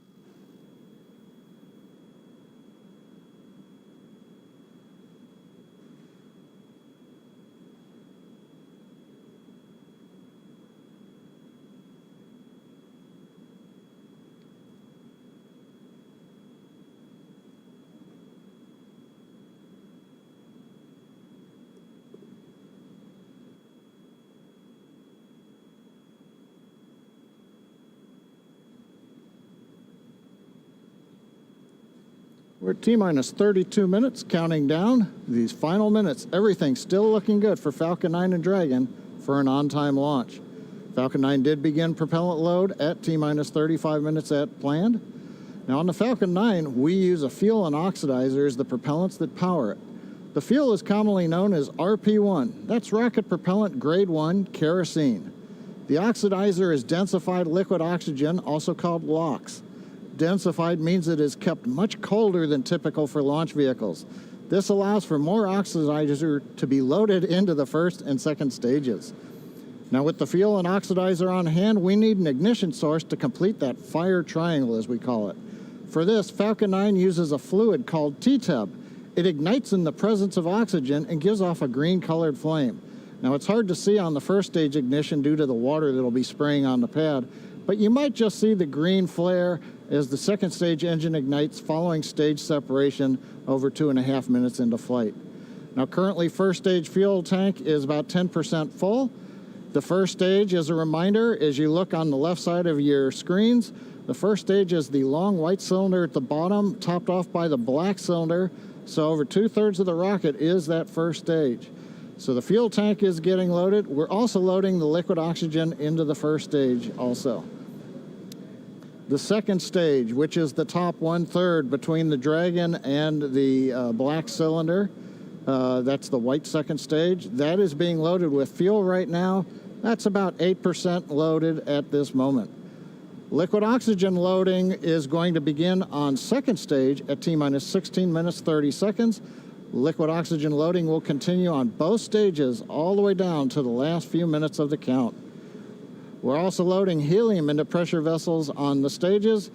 That's used to pressurize tanks in flight as the propellant is pulled out by the strong Merlin turbopumps. On board the Dragon spacecraft, astronauts are monitoring systems while the propellant is loaded into Falcon 9. While we mentioned we had trained them with sounds that we had recorded on board. They've been through most of a propellant load, and they are now experiencing those sounds and vibrations. Stage 1, grab helium load continues started. to report no problems. They are go to support launch. Weather, the last of the red conditions cleared up about 15 minutes ago.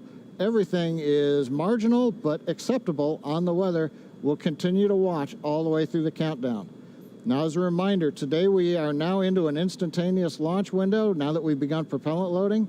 So at this point, if we hear a hold for any reason, we'll have to stand down and target our backup launch opportunity tomorrow, May 31st. Thanks, John. For Demo 2, Bob and Doug's flight to station will take about 19 hours, and their journey is fairly similar to the trip our Cargo Dragon makes back and forth to the International Space Station, but with two noticeable differences, and that's docking and splashdown. And as we await T-0 in just under 29 minutes from now, the ground operations teams are doing a series of system checks to make sure Dragon and Falcon 9 are both ready for liftoff. And we're continuing to get live views inside the capsule with Bob and Doug, and you're now also looking in firing room 4 down there at the Cape. Once we hit T0 and a successful launch occurs, we will watch Falcon 9 and Dragon make their ascent until the Falcon 9 first and second stage separates and sends Dragon on its way to the space station.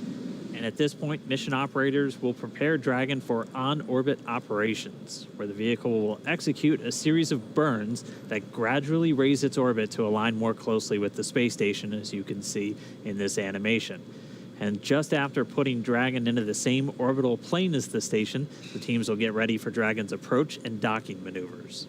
The next Dragon will make its approach and actually dock with the space station.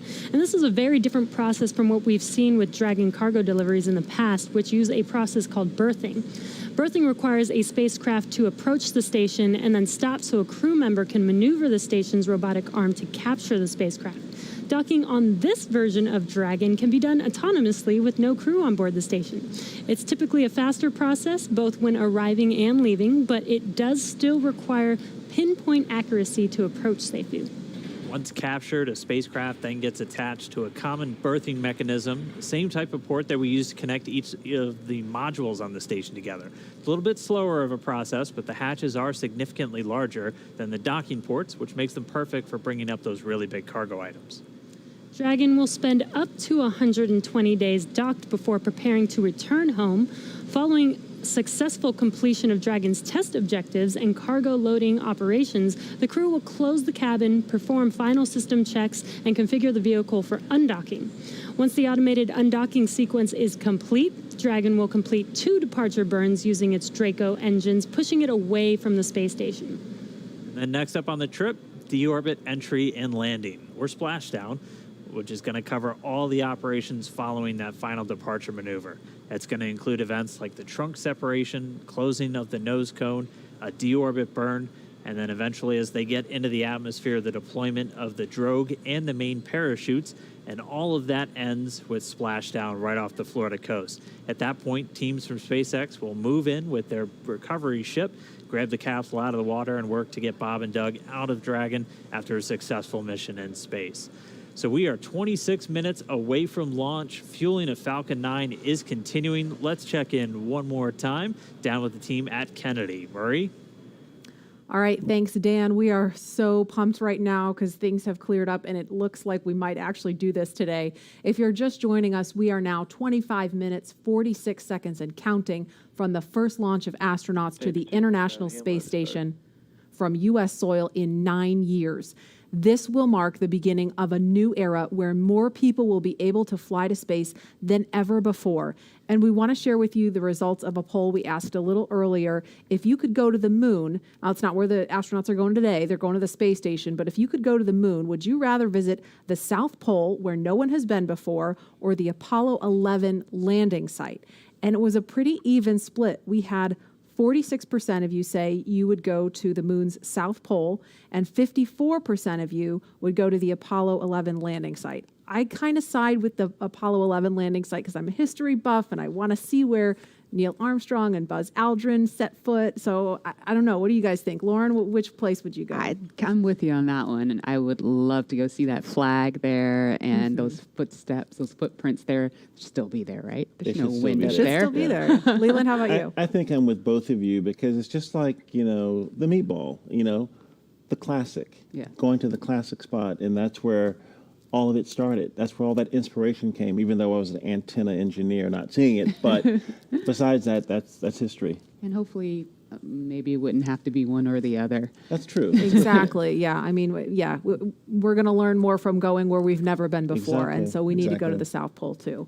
And we are thrilled to see all of you following along online. Thank you for answering our poll. And we're going to go over to Tahira, who's been monitoring all the action with less than 25 minutes to go. Tahira, I'm sure things are heating up online. Hey, Marie, I mean, you're completely right. Now that we have that go for launch, people are on the edge of their seat right now, waiting on this historic moment to take flight. As you can see, photos are still coming in of just everyone around the country showing their excitement for this launch. And it's really been a touching thing to see how everyone's kept this excitement going from Wednesday's first attempt. So we just took a look at numbers, and we are now over 3 million people tuning in for this historic launch. And so for me personally, I just want to wish Bob and Doug the best of luck. This will be my own first time watching humans lift off to space from the United States, and it's just going to be a super emotional moment. For that, Marie, back to you at Kennedy for these last minutes before launch. All right. Thanks, Tahira. And Leland, we got 23 minutes and some change to go. What do you think Bob and Doug are feeling right now? I think, they're very calm, cool, and collected as test pilots, but I think they're thinking about what are the steps that I have to take if a malfunction or something happens. And so the nominal stuff is all kind of automated, but if something happens where they have to intervene with those touch screens, that's what they're thinking. Mm-hmm. And we're just inside 23 minutes now. So on Wednesday, we were 5 minutes further in the countdown when we heard that call to scrub, and the weather was still very touch and go at this point on Wednesday. But today, it at least for right now, I don't want to jinx it. I'm afraid to even say it out loud, but it looks better today. Yeah, and it feels like I'm feeling it a lot more than I did on Wednesday. Right. And, speaking of Bob and Doug and them being really calm and cool and collected, haven't had the opportunity to be in meetings with them and to watch them train. I have to say, and to all of my friends who work with them every single day, the feedback is always just what great people they are. Right. Mm-hmm. And just how not just bright and sharp they are, but just good people. Right. And around the office, we often refer to them as the dads. Yeah. The dads? They're the dads. They're dads. They are dads. Okay. And we've met their families. And when you see people on that very personal level, it starts to mean so much. They are a part of our team. They're not a customer. They're our team. They're not a payload. They're our team. They're a family. And so we're just so excited to see the dads up there today. Yeah. Go dads. Yeah. All right. We're going to go send it over to Gary for an update from Houston. Gary? Hey, Marie, the space station team here is focused. All eyes are on the system checks that are happening across the board, and we're listening in as we close in on launch. And I can tell you that things are looking very good. Chris Cassidy will be watching from the International Space Station, right now flying over the Pacific Ocean. It's heading to cross right over the launch pad. We might even get some good views from the station. Hope to be capturing those. We'll have the launch view on the big screen up front, and everyone's excited to see our two crew members on their way to the International Space Station. But before we get to it, I just want to pass on good luck from the entire flight operations community here in Houston. It's always exciting to be doing something wholly new and history-making with station operations, and we can't wait to see our team members Bob and Doug in low Earth orbit and heading to the International Space Station. That's it from us here in Mission Control Houston. I'll send it back over to the team in Hawthorne for the latest happening there. John. T-minus 20 minutes, 30 seconds. We're Strong continuing to count down. Everything is still looking good for launch of Falcon 9 and Dragon. 22 minutes, 45 seconds after the hour. Stage right 2 now on the RP1 right-hand mode is side, complete. you can see a large white cloud coming off of the strongback. That is normal. As we get ready to load the second stage with liquid oxygen, we have to chill in the plumbing lines going up that strongback. And so as we relieve pressure, the moist, humid Florida air condenses around it, and that gives you the cloud. So that tells us that things are actually on schedule. We did begin propellant load at T-minus 35 minutes. Fuel loading on the second stage, I believe we just heard the call out that it is complete. First stage fuel load is continuing, and right now that's a little more than, that's about 60% of the way full. So things are looking good. Second stage is getting ready to begin the liquid oxygen loading.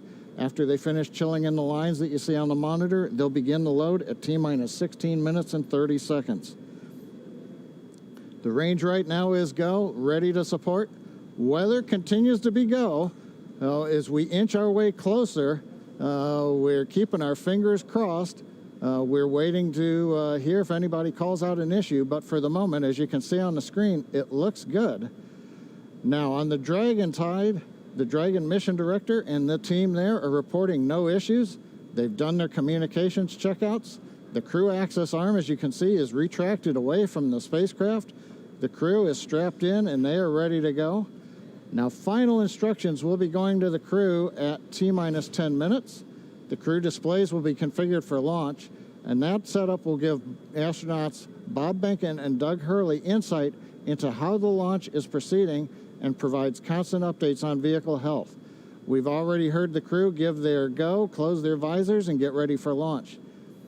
For Dragon, it'll enter terminal count at T-minus 5 minutes. When it transitions to internal power, we'll hear continued callouts on the countdown net as we get close to zero and to liftoff. But right now, at T-minus 18 minutes, 15 seconds, everything continues to be go for an on-time launch. So Dan, Jesse, things are looking pretty good. How are they doing over at your stand? Things are great from about 15 feet away from you, John, and honestly, things are looking pretty great down at the pad there. We're seeing a lot more blue in the sky. Green is the color we want when we're talking about weather, and that's where we're sitting right now. So we're continuing to count down. We are under 18 minutes away from liftoff. Again, it's an instantaneous liftoff it's going to be 12:22 and 45 seconds here on the West Coast, 3:22 and 45 seconds over on the East Coast there in Florida. Just a reminder, it's going to be about a 9-minute ride up to orbit for the Falcon 9 and Bob and Doug on board Dragon. It'll be a 2-stage flight, so we'll see the first stage fly until we hear MECO, or main engine cutoff, about 2.5 minutes into flight. After that, the second stage will take over and continue to power them the rest of the way. Second engine cutoff comes in just under 9 minutes at about 8 minutes and 44 seconds. Following that second stage completing its job, it'll continue to coast for about 3 minutes. It'll do a slight attitude adjustment and null out any rates, so make sure it's not in any kind of a spin before they do separation. So that's when the Dragon spacecraft will physically separate from the Falcon 9 vehicle and Bob and Doug will be flying free. It's about a 19-hour ride if we launch today on time. So that means Bob and Doug will get on orbit. They'll have a number of burns or those firings of those Draco thrusters that they'll do over Stage 2 LOX load started. We hear the LOX, the liquid oxygen load has now started on stage 2. But again, they're going to be doing a series of burns on the way uphill towards the International Space Station 5, spread out over the first 16 hours or so of their flight until they get much closer and it's time for that approach and docking. And we are expecting that with an on-time launch to happen today. That'll be coming tomorrow in the afternoon. All right, now that we're under 16 minutes away, we have a special guest joining us. I'm going to toss it over to Jesse.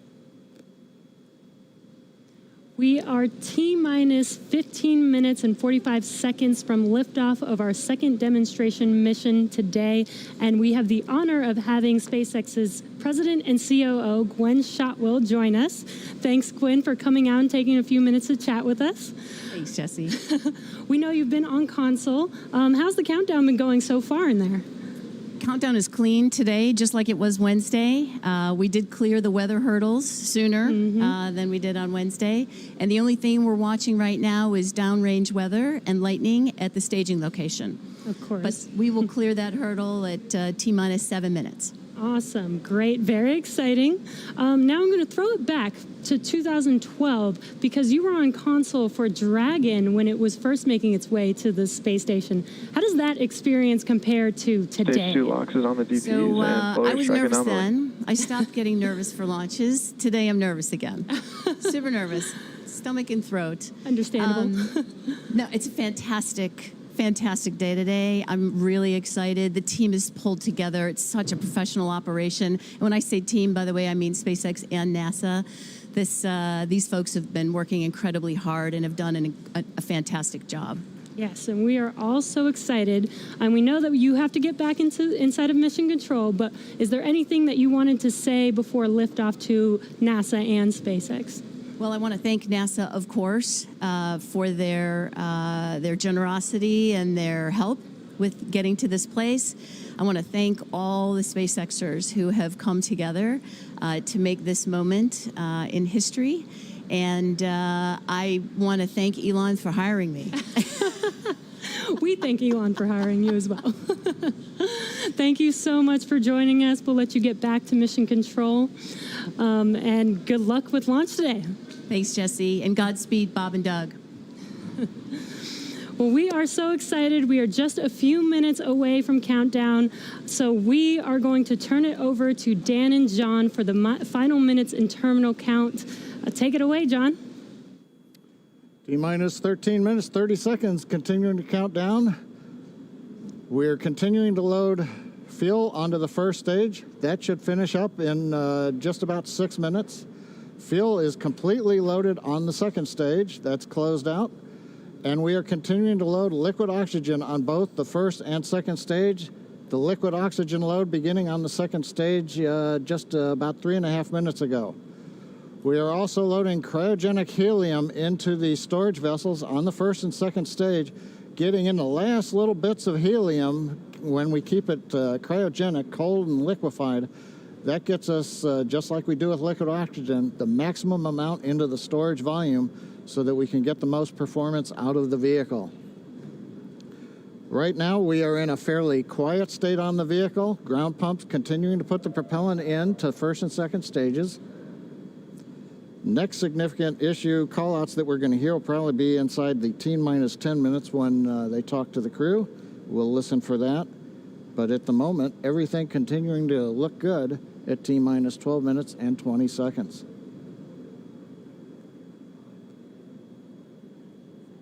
We're getting real close now, John. It's only a little over 12 minutes away. Just a reminder for everybody, it's about a 9-minute ride uphill. We'll have some dueling boxes going on as that first stage is going to be coming home while the second stage is carrying Bob and Doug into orbit. But obviously, we'll be keeping an eye on our astronauts the whole way uphill. Some of the calls that you'll be hearing, as there will be what we call performance calls over the Dragon to ground the entire way uphill.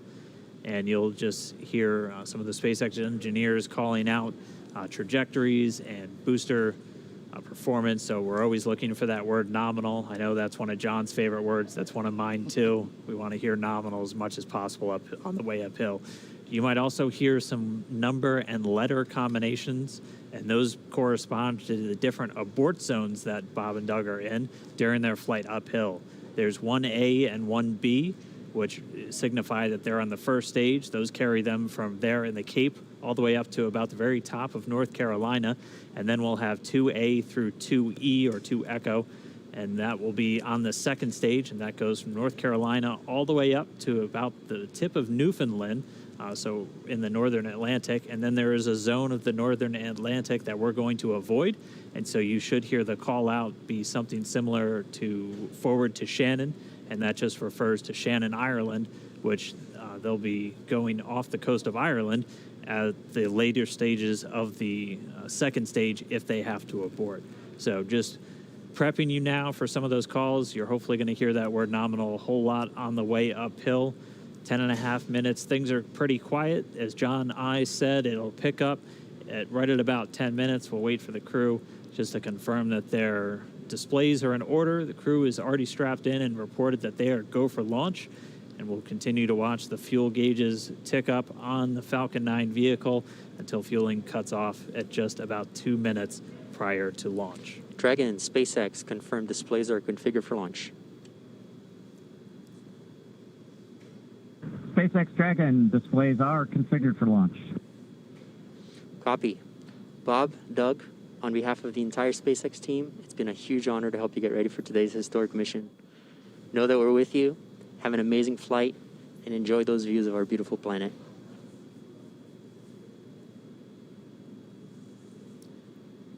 Thanks, Jay. It is absolutely our honor to be part of this huge effort to get the United States back in the launch business.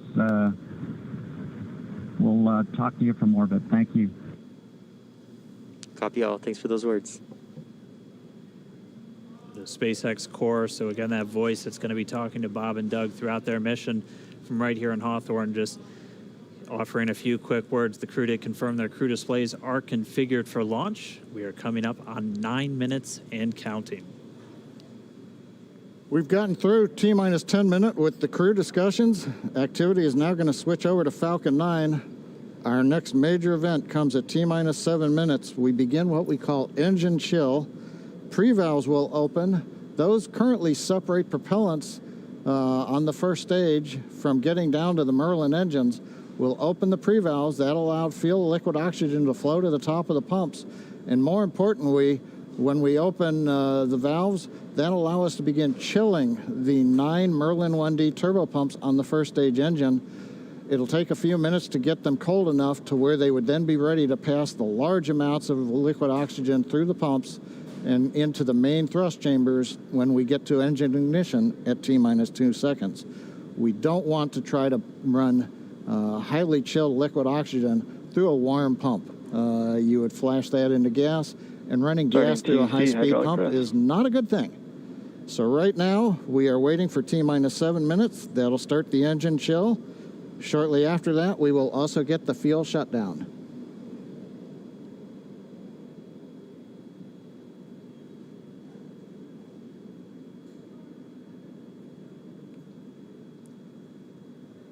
Listening to the SpaceX launch director in the background there. As I mentioned, at T-minus 7 minutes as we start the chill, we will also get into the final topping off of stage 1 fuel, and then the fuel load will complete.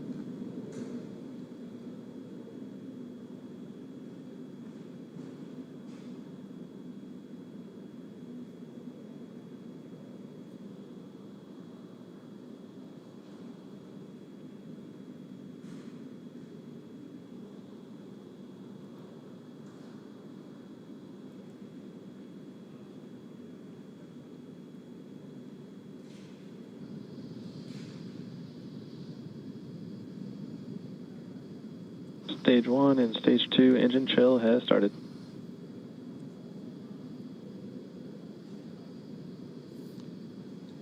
We've heard the call out. Stage 1 engine chill has started. That's gone up to the crew so that they've got situational awareness. As I mentioned, the pre-valves are open. And now we are topping off first stage fuel, getting ready to finish the fuel load. Liquid oxygen load on first and second stage will continue until the last 3 to 2 minutes of the countdown. We should hear that call out, RP1 load complete, coming up at about 6 minutes. Again, RP1 is just that densified kerosene or that rocket fuel that Falcon 9 is going to be used to power Bob and Doug to orbit today.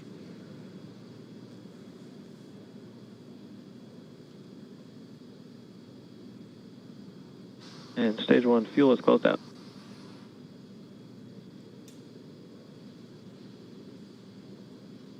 Right on time. That call out indicates that the fuel loading on the first stage is complete. Draining back the lines now, so first stage and second stage fuel are complete. Liquid oxygen loading is continuing on both stages. You can see on the view on the left side of the monitor the condensation, the cold gas wrapped around the stages as the tank skins are chilled by the densified liquid oxygen picking up the humidity from the Florida air.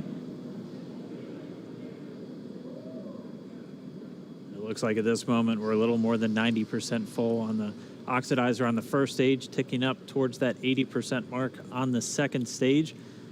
We'll be counting down all the way till about 2 or 3 minutes, as John and I just said, until everything is loaded in Falcon 9. Heaters closing out.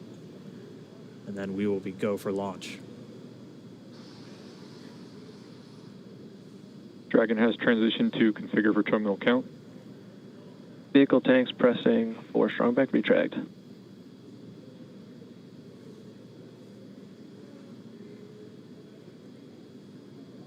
We're pressurizing the Falcon 9 tanks. We're going to open the clamp arm around the second stage and begin to retract the strongback. We'll move back about 2 degrees. That'll get us to the liftoff position. At liftoff, the strong back will then recline about 45 degrees away. Started. Stage 2, RP1 bleed. Launch director called out the strong back retract has started. On the left, you'll see it go back just a couple of degrees. Stage 1, RP1 bleed.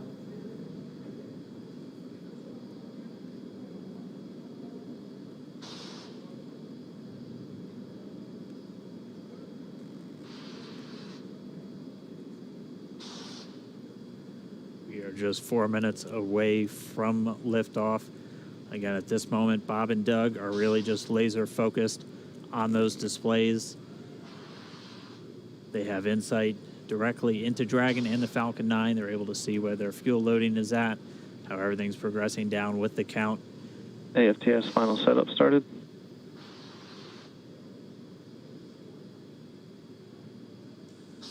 Three and a half minutes from launch. And the strong back is now reclining away from the Falcon 9.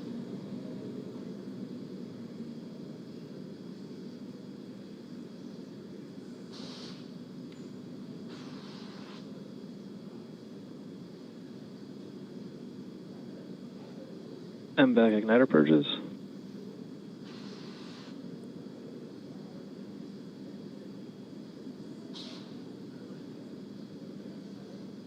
Pogo bleed.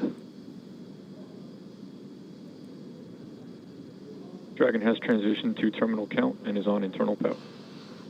Stage 1, LOX load closed out. Okay, we're at T-minus 2 minutes, 42 seconds. Stage 1 LOX load is closed out. Stage 2 will continue to load for about another half a minute or so. Once we get the completion of Stage 2 LOX loading, we have to vent down the line, so you'll see another large white cloud coming off of the strong back. That'll be normal. That'll happen Vehicle around is transitioning to T-minus internal power. 1 minute and 40 seconds. We're going on internal power now. Just a few seconds away from the Stage 2 LOX load being complete. It's been almost 9 years since we've been in this position. A lot of work done by thousands of people to get to this point. All our eyes focused on 2 now.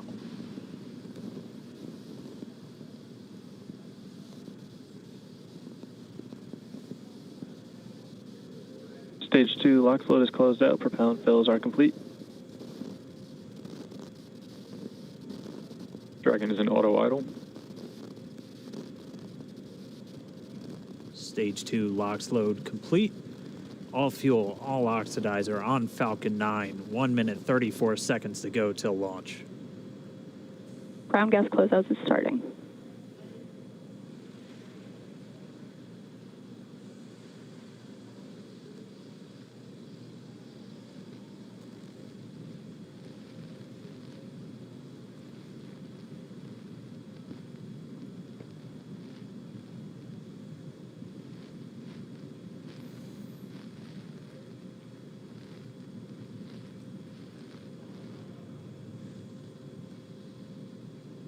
Falcon 9 is in startup.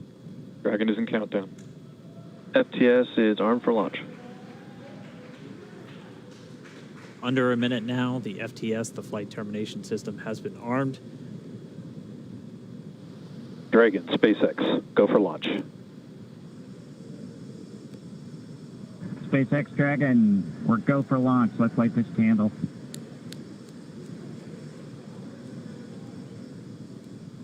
T-minus 30 seconds.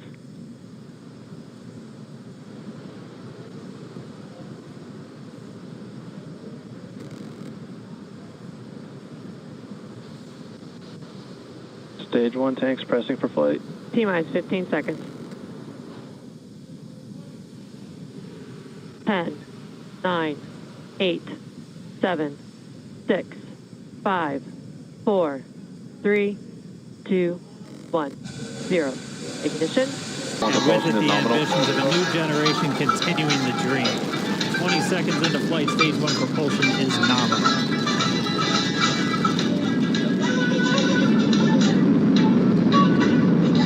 T-plus 30 seconds into this historic mission. Flying crew on board Dragon and Falcon 9, and look at them go.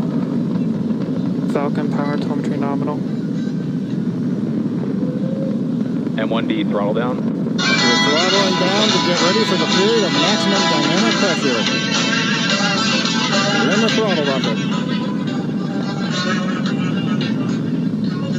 Reports say all systems are go. Vehicle is... We've exceeded Mach 1 on the Falcon 9. M1D throttle up. We're throttling back. Acquisition of signal Bermuda. That's one of the other ground stations that they're using to get telemetry and data back from this spacecraft. Stage 2 propulsion is still nominal.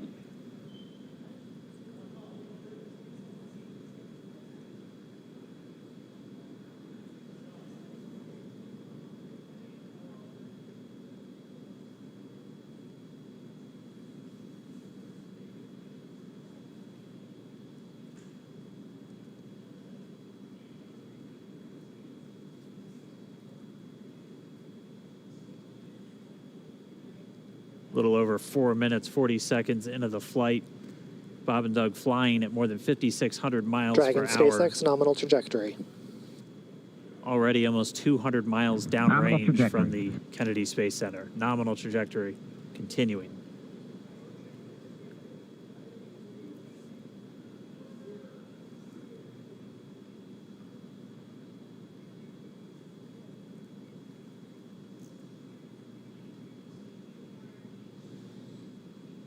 And while they continue uphill, looks like we are getting a view of the first stage as well.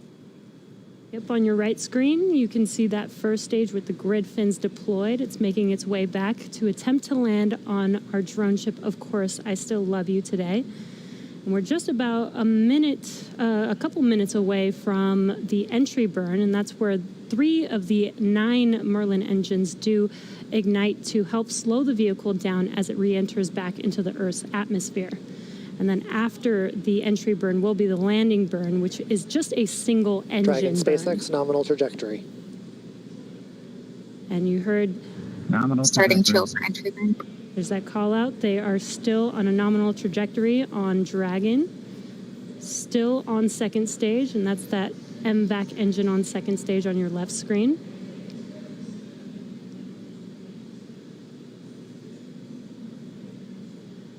Again, on your right screen is that first stage booster coming back towards our drone ship, Of Course, I Still Love You. We're about a minute away from entry burn.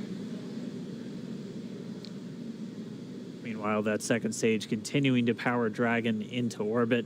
Again, if you're keeping an eye on that timer, that's going to continue to burn until 8 minutes and 44 seconds into flight. So a little over 2 minutes from now, we'll hear the call out SECO. It'll then be a little Stage 2 propulsion is still good. A little over 3 minutes until Dragon physically separates from the second stage of the Falcon 9 after the upper Dragon stage gets a SpaceX chance. nominal trajectory. Dragon Tappies, nominal trajectory. Continuing to check in with Bob and Doug as they are on a nominal trajectory. Just about 10 seconds away from that first stage, starting that entry burn on your right screen. We should be able to see that view live. Stage 1 entry burn startup.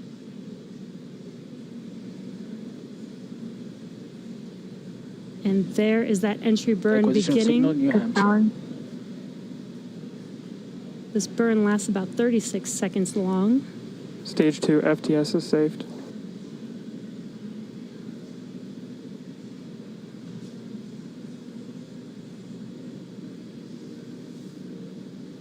While that entry burn continues, we're just about a minute away from SECO. We'll have a number of events all happen in rapid succession.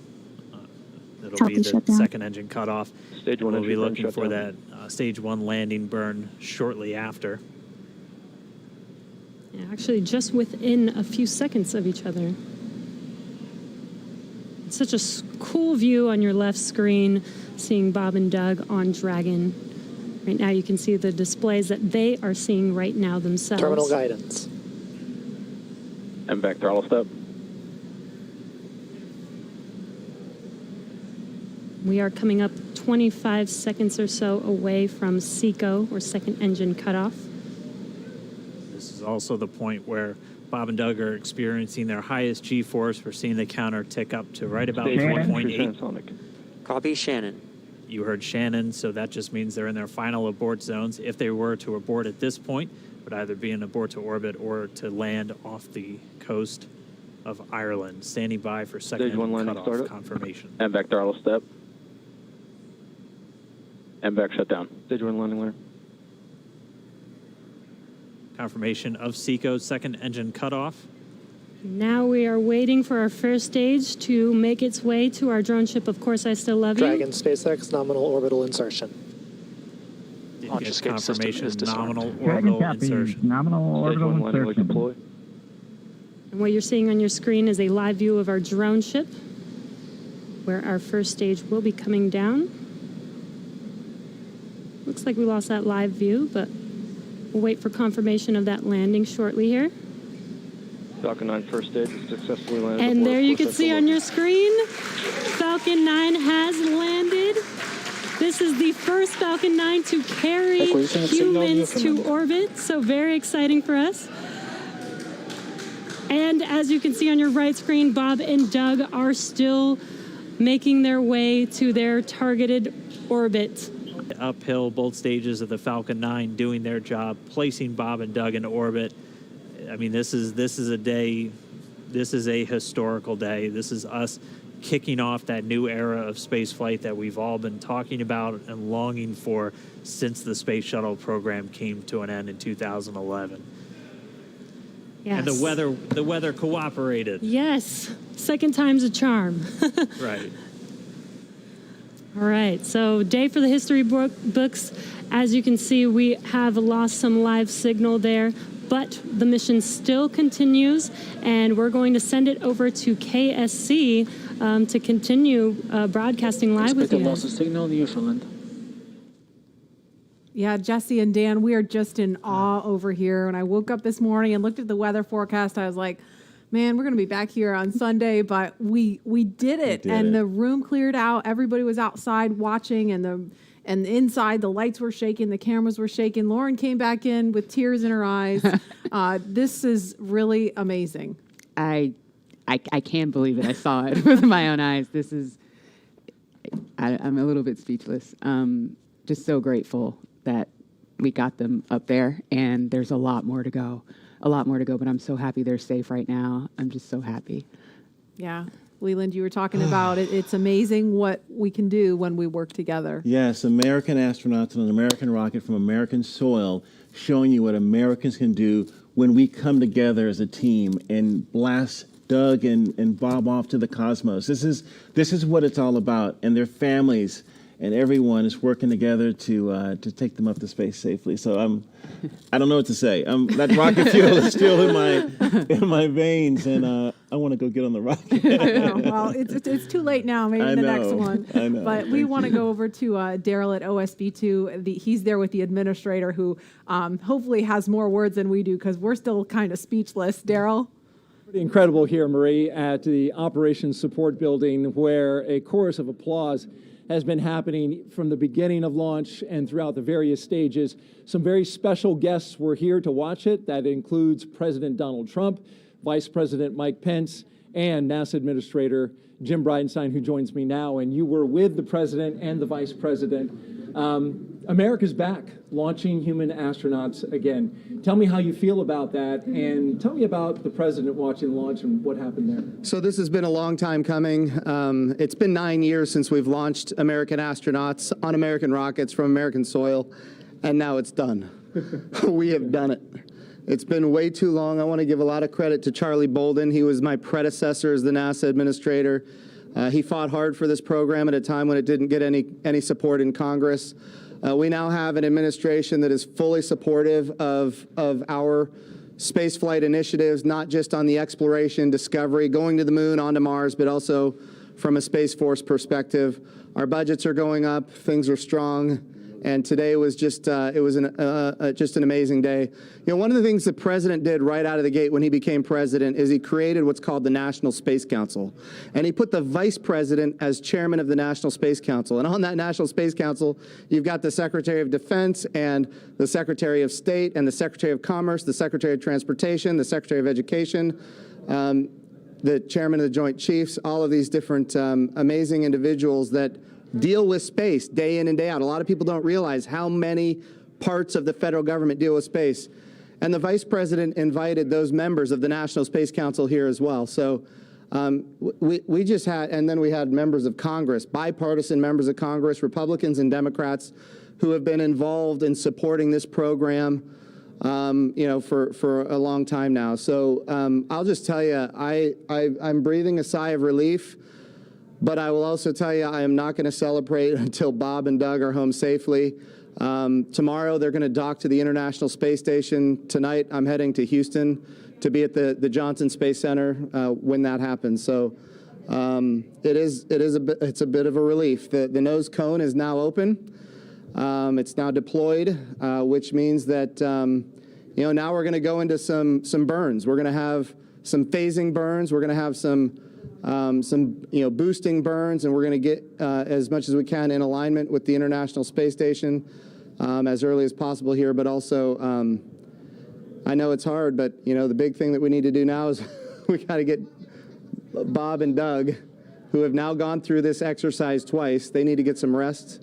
But I can guarantee you there will be no rest for a good amount of time while they're up there in orbit. And they are certainly on their way, and a lot of people joining us for this entire celebration and watching it. We just heard 10 million people watching live as this launch happened, and President Donald Trump becoming the third sitting president to watch a launch live from the Kennedy Space Center. The first. To be clear, I think he's the only sitting president to watch American astronauts launch on a brand new rocket that has never launched before, and that's a big risk. You know, he also said we're going to go to the moon by 2024. That means he's putting himself at risk to say, look, I'm going to be accountable. Potentially, I'm going to be accountable to the initiatives that I put forward, and I think we have not had that kind of leadership for space in a very, very long time, and we're so grateful for it. What was it like watching the launch with the president? How did he react? Oh, I'll tell you, it's obviously something that is near and dear to him. He said it a year and a half ago. He put it in the State of the Union speech. He said, we're going to launch American astronauts on American rockets from American soil. And of course, I was like, in my head, I'm thinking, we better get after this. Of course, we've worked overtime to make it happen. We might be a little behind schedule, but we got it done, and we got it done safely. We're knocking on wood, but so far so good. It's looking good. You personally, Jim, as that rocket was lifting off and you felt that rumble? Yeah. What'd you feel? What'd you experience? Well, I was praying. I'm not going to lie to you. I was praying. I was praying for Bob and Doug. I was praying for their families. I was praying for their safe return, even though they're just going. But man, I'll tell you, it was, I've heard that rumble before, but it's a whole different feeling when you've got your own team on that rocket, and they are our team. They are America's team. This is Launch America. This is everything that America has to offer in its purest form. And times are tough right now. There is no doubt. We've got the coronavirus pandemic. We have other challenges as a country. But I hope this moment in time is an opportunity for everybody to reflect on humanity and what we can do when we work together, when we strive, and when we achieve. And if this can inspire a young child to become the next Elon Musk or the next Jeff Bezos or the next Sir Richard Branson, then that's what this is all about. Or the next Jim Bridenstine. Yeah. Well, I wouldn't put me in that category, but. Well, we appreciate your leadership for the Space Agency at this time, and congratulations on an amazing day in the launch. Thank you. It's been a great ride. All right, very good. Marie, we'll send it back to you in the studio. Doug and Bob are on course to arrive at the International Space Station tomorrow, May 31st at 10:27 a.m. Eastern Time. And we'll be staying on the air for continuous live coverage along the entire ride to the station. So though our coverage here is concluding, we will turn it over to the teams in Hawthorne and Houston to take us through the next phases of the Demo-2 mission all the way through hatch opening and a welcome ceremony on the space station for Bob and Doug tomorrow. That's right. And as you follow along, we invite you to tune into a post-launch news conference that's happening here at 6:30 this evening Eastern Time on NASA TV. We'll have NASA and SpaceX leaders here to take questions live on this unprecedented achievement in human spaceflight. And in addition to NASA TV, you can follow along always on Twitter at @NASA and nasa.gov for mission updates as it progresses. Here now are highlights from the mission so far. May 30th, 2020. Remember this day. You'll have this memory forever. The day America returned astronauts to orbit from U.S. soil.